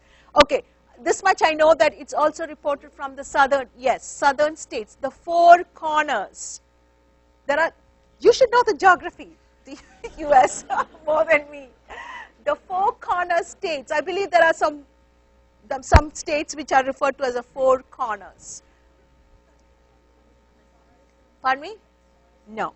SARS is not a big, I mean, it's not an exam because there's still so much that is not clear about the SARS, yes.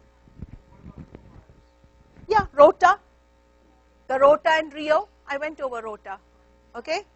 Prions, yes. The CJD, I mentioned, yeah, you know, I compared it with JC.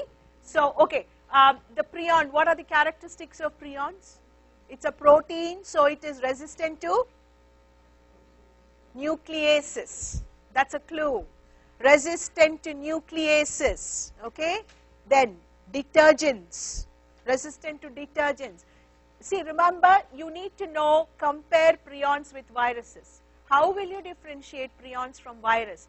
One, of course, it will be resistant to nucleases, no nucleic acid, that's why. Second, detergents. Detergents can, you know, destroy the envelope. This, it has no effect. Third, no inflammatory response. You don't see inflammatory response. No lymphocytes, nothing is generated, okay. And it is susceptible to proteinase. You can digest it using proteinase. How do you destroy prions? Normal autoclaving? No. 121 degrees, yes. You have to use higher temperatures and autoclaving for 1 to 2 hours, okay. Under high temperatures for 1 to 2 hours, also in the presence of alkali, okay. These are the ways in which you can destroy prions, okay. So, I guess that we have covered most of the virus. You want to take a break for 5 minutes? Huh? I think some, yes or no?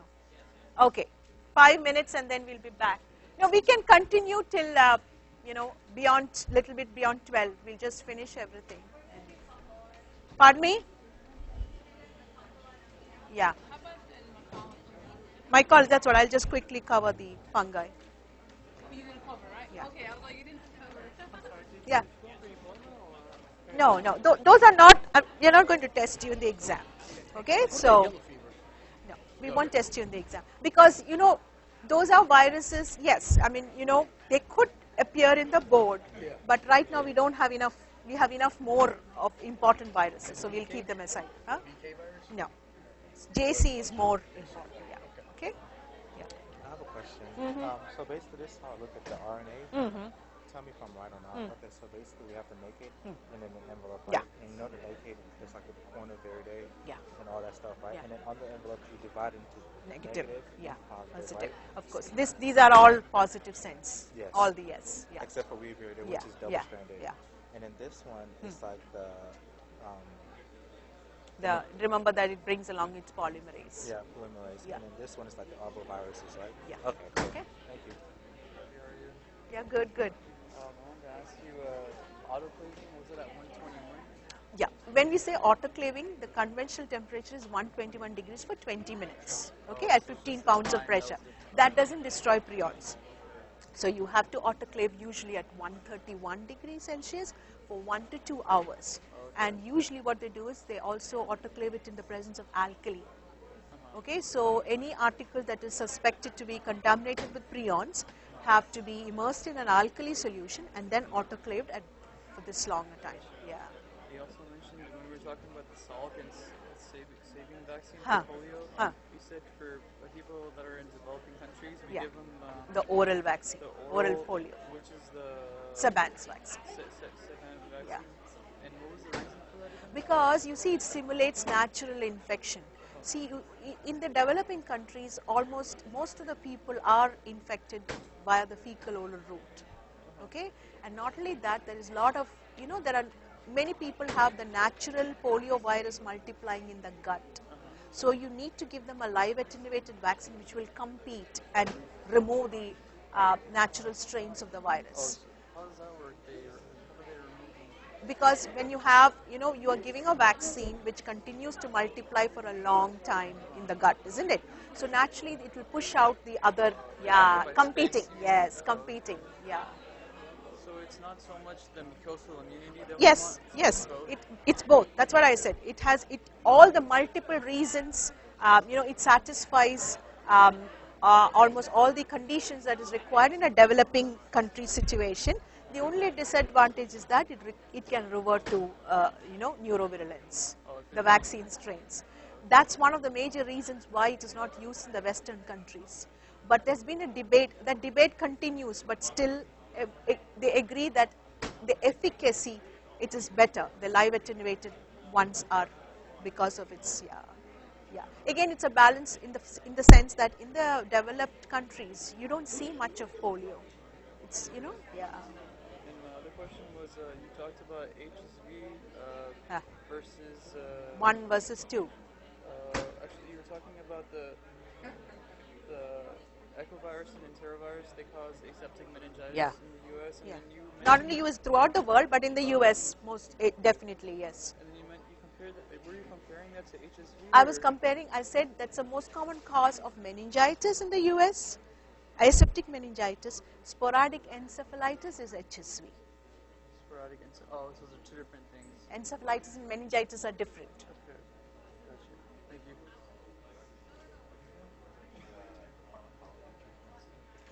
Okay, so I will just announce to the class later that this time in micro we are not testing you on any antiviral agents. Okay? Yeah. Okay. Okay, I just want to. No, I'll announce that. Did we do? No, these are the Marburg, Ebola. I'm not. Yeah, I We are didn't not see it, testing. and then this one too. Reno, did No, we do that no, one? Okay, no. that's what I Yeah, thought. Okay, yeah. thank you. Question for orthomyxovirus. When you mention amantadine, does it specifically target the M2 protein? Yes. Yeah.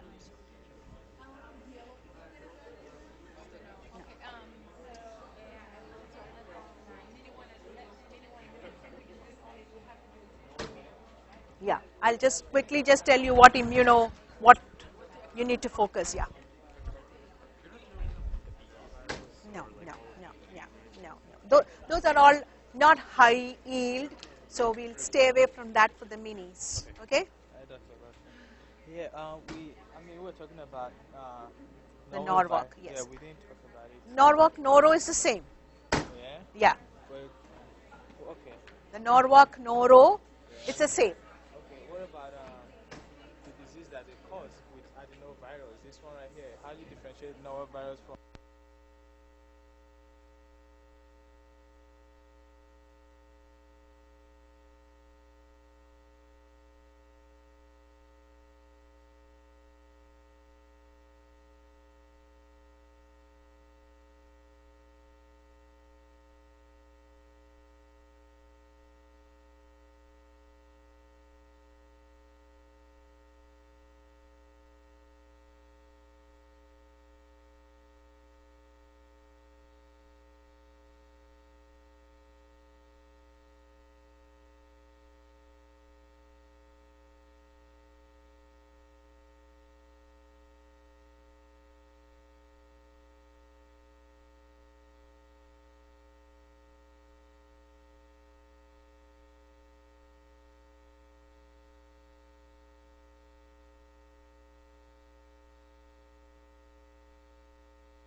Shall we get back?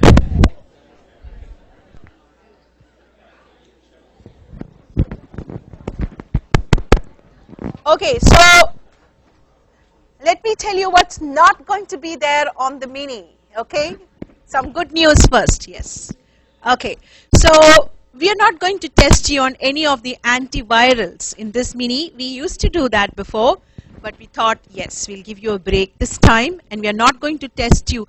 There are no questions on any antiviral agents or any antifungal agents in our micro mini. Okay. Okay. So anyway, I think farm, they will be testing you on that. So that's one. Then viruses like the yellow fever virus, then the Marburg Ebola virus, the Eastern equine encephalitis viruses.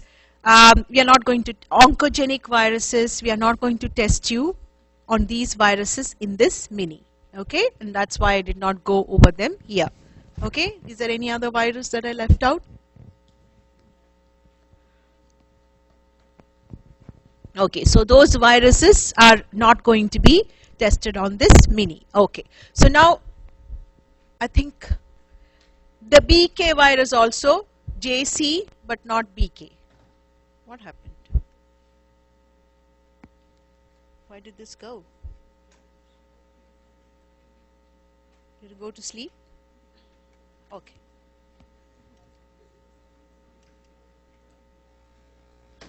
Yeah, so now we'll take a quick look at the fungi. Okay, now in the fungus, please know the morphology of the fungus. You have to know how the fungus looks, what is its appearance in the tissue, outside, because that is the most important clue that is going to help you to identify the fungi. Okay, so please know that first. So talking about the fungus and starting off with the cutaneous infections, you have the tinea. Yes, versicolor. You know it's caused by, yes, the Malassezia furfur, and typically you see the spaghetti and yes, meatball appearance in the KOH, skin scraping. Okay, so no inflammation, it's just a superficial mycosis, easy, no problem in identifying this. Okay, then when we're talking about dermatophytic infection, dermatophytes, what do you think?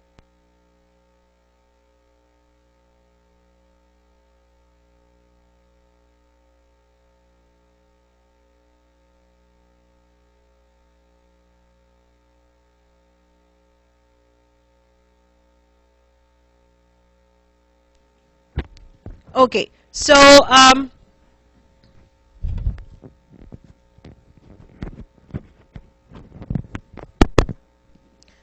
in this dermatophytic infections, you have, so how will you recognize a dermatophytic infection? Yes, the patient usually will complain of pruritus, itching, burning, intolerable itching, burning. Then you see expanding, scaly lesions, okay, with a central clearing. Okay, and if it is scalp, you usually see a loss of hair. If it is a nail infection, you will see brittle, discolored nails. Brittle, discolored nails, these are common. Okay, and then what is the presumptive diagnostic test that you would like to do to confirm whether it's a dermatophytic infection? Take the skin scrapings, or if it's a hair, what will you do? Take hair clippings, isn't it? And nail clippings, and what will you do with this? Digest it with KOH. What will you see? What will you see? You will see septate hyphae. This is in the skin. This is all what you will see, septate hyphae. So when you see septate hyphae from these kind of lesions, it's highly suggestive of dermatophytic infection. Okay. Then you send this to the lab for culture. When you send it to the lab for culture, when you culture these skin snippings, and that growth might show, what will you see? You could see a mold with, yes, mold with either spindle shaped, teardrop shaped or paddle shaped conidia. Okay. So this is seen only in culture. This is how it appears in the skin scrapings. Okay. So that's all about the dermatophytic infection. How to identify and what is the classical symptoms. So what are the dermatophytic infections? You can get it from animals, zoophilic. You can pick up the infection from the soil, or you can also get the infection from another infected person. That is the anthropophilic, that is through the skin scales. Then similar to this is candida. Candida infections, dermatomycosis, cutaneous mycosis. This is candida infections are usually seen in someone. What are the predisposing conditions? Yeah, immunosuppression, it could be AIDS, then diabetes, 3, antibiotics, prolonged antibiotics, okay, and then of course other situations where there is other kinds of any other kind of immunosuppression, and also even people who wear dentures, because constant abrasion to the skin and mucous membrane are likely. What's the morphology of candida? How will you describe candida? Oval, yeast-like budding cells. Some of them will elongate to form. This is pseudohyphae. These buds, some will elongate to form pseudohyphae. You will see them as yeast-like budding cells. Oval, yeast, okay, and budding. So this is how you will. Where do you normally see candida? Mucosa, skin. So all of us carry these fungi in the mucosa and skin, and when these predisposing conditions occur, they will start colonizing the skin, and then this can lead to infections. So you have, what are the infections? Oral thrush, oral or vaginal thrush, which will usually manifest as white, yes, white cottage cheese, or yes. Then of course the skin, you will see macerated skin. On the skin you see red VP lesions, okay, red erythematic lesions on the skin. Candida can also cause infection of the nail or the nail bed infection. So now you want to confirm whether it is Candida albicans. You want to know, because this is the species that is mostly associated with infections. What would you like to do? Yes, you will do a germ tube test. How do you do a germ tube test? Serum, in human serum, you incubate the yeast at this temperature. So what will the yeast produce? It will produce a germ tube, which is a true hyphae. True hyphae. Okay. So that's how you can confirm whether it is Candida albicans. Okay. Candida can also cause in catheterized patients. It can cause disseminated infection. It can be. It can cause the Candida can be isolated from the blood in catheterized patient. Why does it grow? Why is this infection common in catheterized patients? Biofilms. Good. So remember, it can form biofilms on the catheter. So that's about Candida. Then subcutaneous mycosis, sporothrix. What is so typical about this fungus? Dimorphic. Double. It has got two. Morphology, tissue and environment. Okay, so how does it appear in the tissue? cigar shaped cells, long elongated yeast cells, okay, at 37 degree Celsius. And in the outside in the environment, hyphae with tuberculate conidia. So this is the infective form. Infection is with tuberculate conidia. Okay. And how are the lesions? How will you recognize? What is the disease called? Rose Gardner's disease. Yes, through thorns, thorns, and you typically see nodules along the lymphatics. Okay, so that's about the sporothrix. Easy, not at all a difficult fungus. In fact, mycology is very straightforward. Then next, the endemic mycosis, very, very important. So histoplasma, again, dimorphic. So here you have 37 degrees in tissue. This is the environment. Okay, so what is the morphology of histoplasma at 37 degrees in tissue? Yeast within, yes, yeast within a macrophage. So you have a macrophage.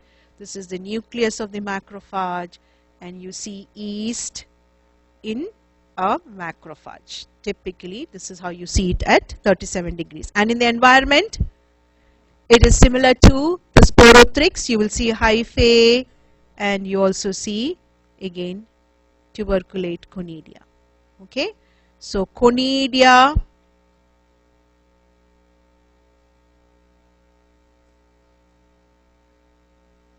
okay, so inhalation of the conidia. What is the primary infection? What's the manifestation?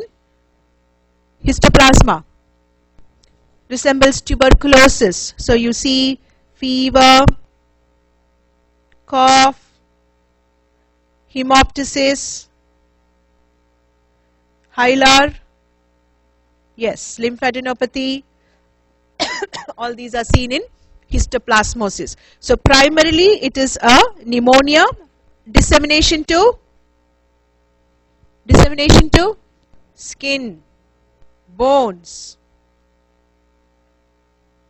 skin and bones. And reactivation is common in histoplasmosis in AIDS patients.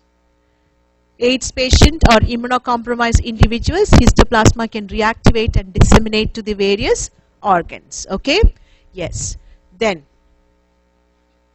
coccidioides. Where do you see this? What's the geographic region? Southwest. Yes, southwest. And again 37 degrees environment. What's the morphology in the tissue? Okay, so how do you get this infection? What's the infective form? Infection is through, anybody?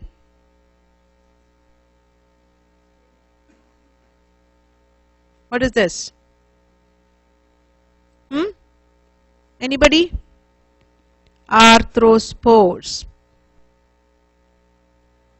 In the environment, you see fragmenting hyphae. This is the infective form. These hyphae will turn to, what's the tissue form of coccidioides? Spherules. You will see endospores, spherules. This is also a dimorphic fungi. And how does it manifest? Same as histoplasma. Fever, pneumonia, cough, usually of, it's a chronic infection, and then dissemination to skin and bones. What are the other names for coccidioides infection? Valley fever, desert rheumatism. Okay, desert rheumatism. Why desert rheumatism? Because it causes joint pains, and also desert bumps, because you see lesions on the skin. So coccidioides also presents primarily as a pneumonia, and then it disseminates to various tissue, skin and bones, and that's how you typically see the manifestation. So coccidiomycosis. Then blastomyces. Blasto, what is the tissue? 37 degrees. What will you see? Broad based bud. And environment, it is just hyphae and conidia. Blastomyces also primarily a respiratory infection, but there is dissemination to the skin. You see lesions on the skin. Okay, so this is also a dimorphic fungus. And what's a geographic region? Yeah, same, almost similar to histoplasma, Ohio, Mississippi, but also it's also seen in the southwest. Okay, then paracoccidioides. What's the morphology? Tissue? Yes, Mickey Mouse, multiple buds. Okay, this is at 37, and this is again conidia. Where do you see paracoccidioides? Yeah, mostly in South America, and skin manifestations are common in paracoccidioides. Okay, so that's the endemic mycosis. Then opportunistic mycosis, cryptococcus, cryptococcus. Yes.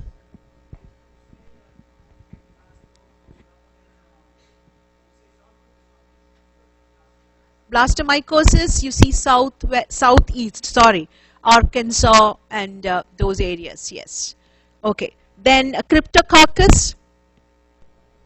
Yeah, what's the morphology? Round, budding cells with a prominent, yes, narrow base and prominent capsule. Capsule is the most important virulence factor, and it causes what? In AIDS patients, immunocompromised, it causes meningitis and also pneumonia, but mainly meningitis because it has got a predisposition for the, how do you demonstrate? India ink, mainly India ink and mucicarmine stain in the tissue. Okay, so cryptococcus. Then other opportunistic, aspergillus. So aspergillus, what are the infections mostly? Respiratory infections. In whom do you see aspergillus infections? Yes, immunocompromised, especially neutropenic patients. Mainly neutropenic patients. What is the morphology of the fungus in the tissue? Septate and 45-degree acute angle branching. This is how you will see it at in the tissue in 37 degree. This is not a dimorphic fungus. This is how you see the tissue form, and then in the environment you see the hyphae, globose head and the conidia. Okay, so you see the conidia, and this is the how the infection is acquired. So aspergillus is mainly a respiratory infection. You can get allergic bronchopulmonary aspergillosis, you can get aspergilloma, and also of course disseminated aspergillosis, which is the most severe form of the infection that is mostly seen in neutropenic individuals. Then pneumocystis. What's unusual about pneumocystis, Jarovici?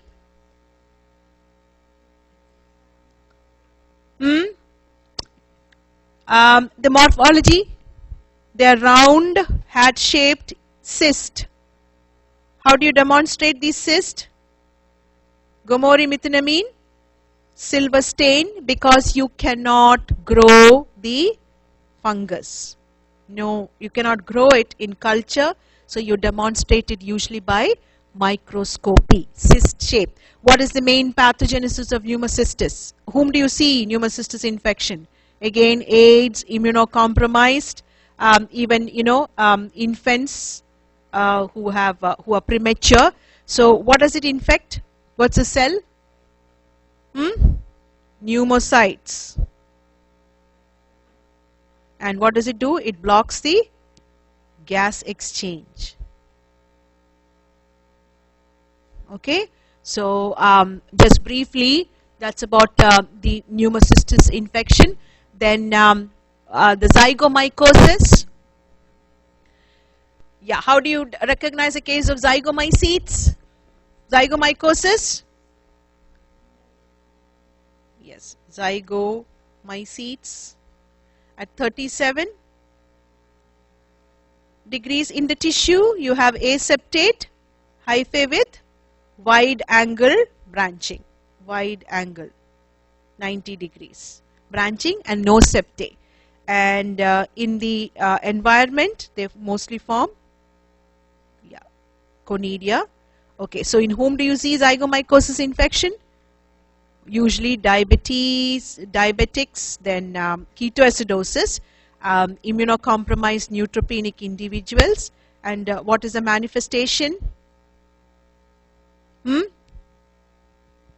Rhinocerebral zygomycosis manifests, usually patient will present with sinusitis, nasal discharge, severe usually orbital swelling, periorbital swelling, and you see the fungus replicating in the sinuses, forming usually the black necrotic debris. It's a fatal infection. It can rapidly spread to the brain. Now, Aspergillus and zygomycetes, both of them are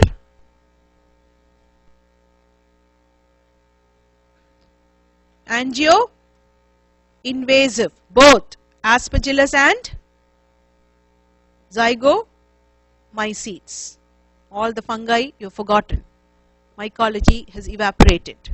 Yes. So bring it back because it's very simple.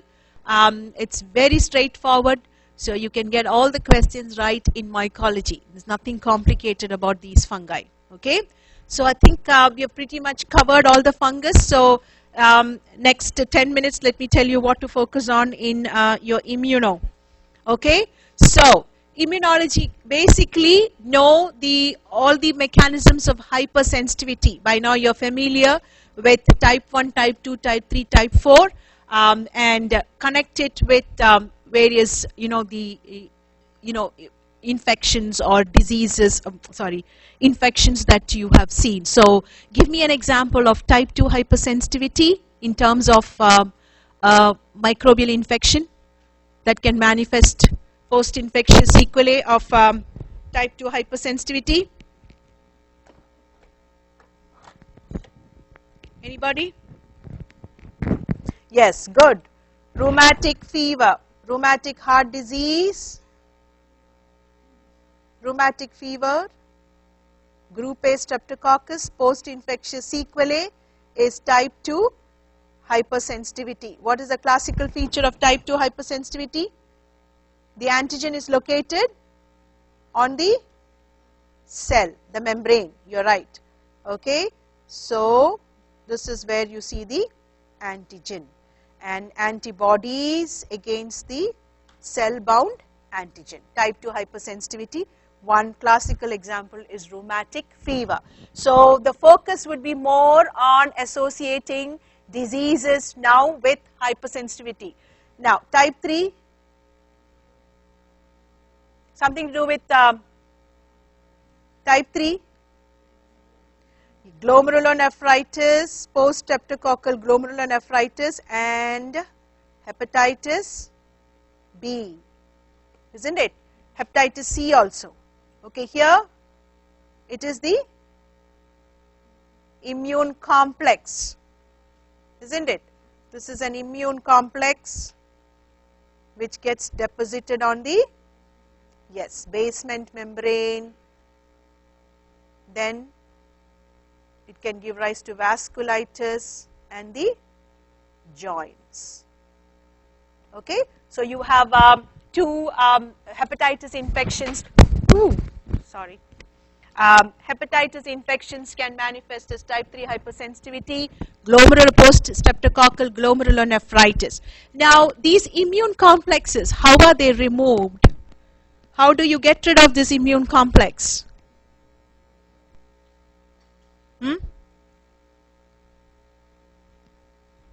Forgotten? Which complement protein? Which complement is going to help? Which complement? How will you get rid of this? You need a phagocyte, isn't it? The phagocytes, these are the scavengers, isn't it? They will come and help in removing these immune complexes. So what will help the phagocyte? Yes, the C3. C3b opsonization, isn't it? So the C3b will act as a bridge and it will help in the removal of the immune complexes. Opsonization, C3b, and even the which pathway of complement is most essential? It's an immune complex. Which pathway? The classical pathway, isn't it?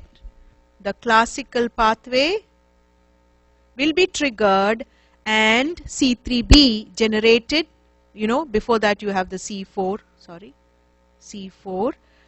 and then of course the C3b that is generated. So even a deficiency in C4 can impact on the ability to remove the immune complexes. So what you need to do is you have to start making the connections from what you learned earlier and associate it with certain of the viral infections, post-infectious sequelae. Then type 4 hypersensitivity would involve what? Type 4 hypersensitivity, you will see which cells are involved in type. How is it different from?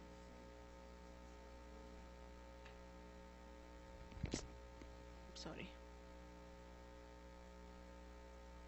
Yes, type 4 hypersensitivity would involve the TH1 cells. Yes, TH1. What are the cytokines? Interferon, gamma, and interleukin 12. Okay. Then of course interleukin 2 is for the growth of the T lymphocytes. Okay, but these are the major cytokines. So type 4 hypersensitivity, okay. Then what other T lymphocytes? Which are the subset of T lymphocytes?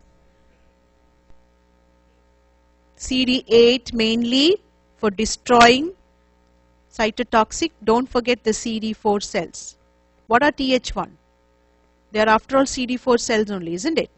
Yes.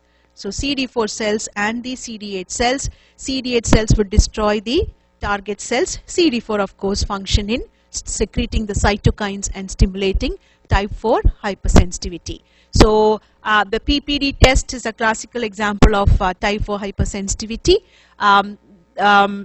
In many of the some of the viral infections, some of the viral antigens can also stimulate type 4 hypersensitivity. Anyway, we won't go into that now. So just stick to type 4 hypersensitivity and what are the cytokines that are involved. So then, now say for example, somebody has a parasitic infection. Which type of which T subset cell is? How do you defend against parasitic infections? Parasite. What is the predominant? TH1 or TH2? Okay, it is the TH2 because what are the cytokines? Interleukin 5. Yes, okay, interleukin 10. Then other cytokines? Interleukin 4. And what are these two going to do? Interleukin 5 will? Eosinophils, good. Eosinophils, and interleukin 4 isotype switching to IgE. So you need this subset of TH2 cells to defend against parasitic infections, especially worms. Okay, so TH1 cells mainly for cell mediated immunity, TH2 here mainly through the stimulation of IgE for parasitic infections and allergic reactions. Okay, then the other concept that they would always love to test in immunology application is, say you have a polysaccharide vaccine. You have a polysaccharide vaccine, pure polysaccharide vaccine. What is it going to stimulate? This is a polysaccharide antigen. It would stimulate a B lymphocyte with an immunoglobulin on its surface, and what will this produce? IgM. Okay, so it is just an IgM response with a polysaccharide vaccine. Now I'm going to combine this with a protein. What happens now? Conjugate. Now this protein would stimulate, a protein that is conjugated with the polysaccharide would stimulate which cells? The T lymphocytes, the CD4 cells, isn't it? The CD4 cells are stimulated. These are the helper cells. What will this helper cell do? It will help the B cells through how? What are the connections between these two cells? CD40, good. CD40, CD40L. Then, what are the cytokines that are secreted? What are the cytokines that will cause? What do you need now? What will this B lymphocyte do? It has to isotype switch to start producing. Because of the help from CD4, it will isotype switch and start producing IgG, isn't it? So isotype switching, because the CD4 will start helping the B lymphocytes to undergo isotype switching. Okay. Now suppose, say for example, to this polysaccharide protein combination, I will add an adjuvant. What will happen? It will just increase the, it will potentiate the vaccine, and you will get a better immune response. Okay, so these are just some of the concepts. They were just like polysaccharide conjugate vaccines is a very highly tested concept. They just want you to know what exactly is causing, why the conjugation improves the vaccine, and what exactly is happening. Okay, now I want to ask you another question. Suppose, say for example, you're giving a hepatitis B shot. Somebody takes a hepatitis B vaccine. What is the vaccine made up of? What's the vaccine made up of? It is just the surface antigen. Surface antigen, and it is a protein. What would be the immune response? What type of immune response is this vaccine going to generate? It is just a protein, and you're injecting the protein. What type of an immune response? You have two types. You have cell-mediated and you have humoral. The question is it cell-mediated or humoral? Okay, so if you say cell-mediated,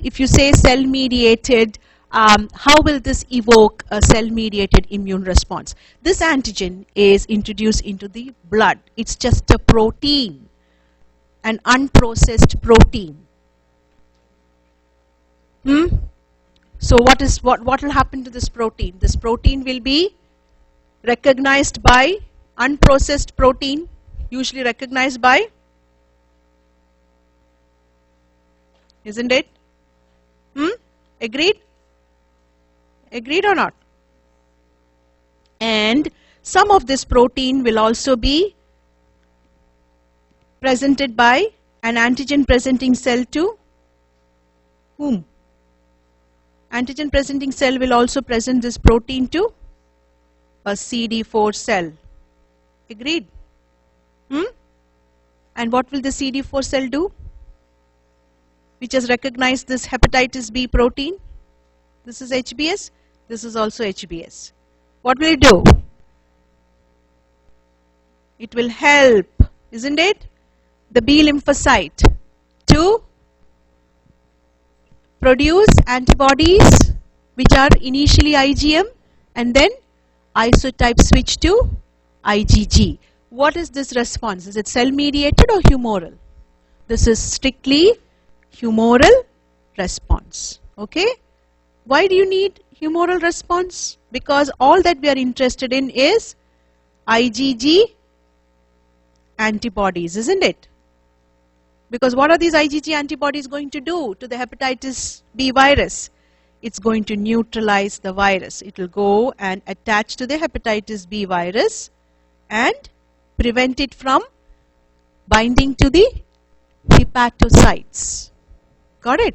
The hepatitis B virus target is the hepatocytes. It goes to the hepatocytes and it replicates. So these antibodies will prevent the virus from going to the hepatocytes. So in this case, it's predominantly a humoral immunity. If it was a live attenuated vaccine, a virus that is administered as a live attenuated vaccine, what kind of immune response will be generated predominantly? Live attenuated virus. This will be cell mediated, because where is this live attenuated virus going to go? It's going to go inside a cell, isn't it? It will stay here. It will replicate here, the virus. And so you need cell mediated immunity to destroy the virus.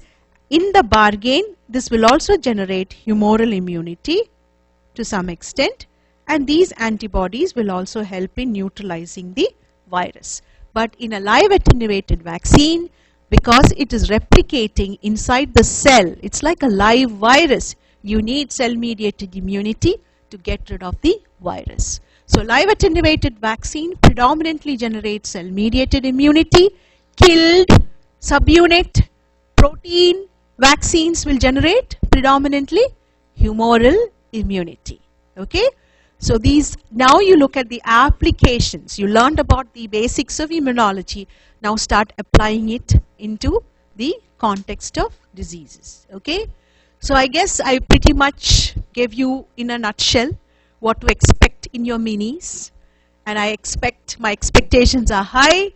I want you all to not just regurgitate this. Please go and work on, I will just send this, the file for those of you who would like to just look at it. And I guess that should be fine. So please concentrate. Now you know what to concentrate on. Do not spend your energy looking at too many sources. Just go over all these microorganisms that we discussed today. And I think you should be fine. Okay? Okay, see you next semester. I'll see you for the exams, and I expect to see all of you in Med 4. Good luck. All of you, yes. All of you, and also those who are staying out of the class. I want them also, yes. Who are not here. Every one of you, yes. Okay.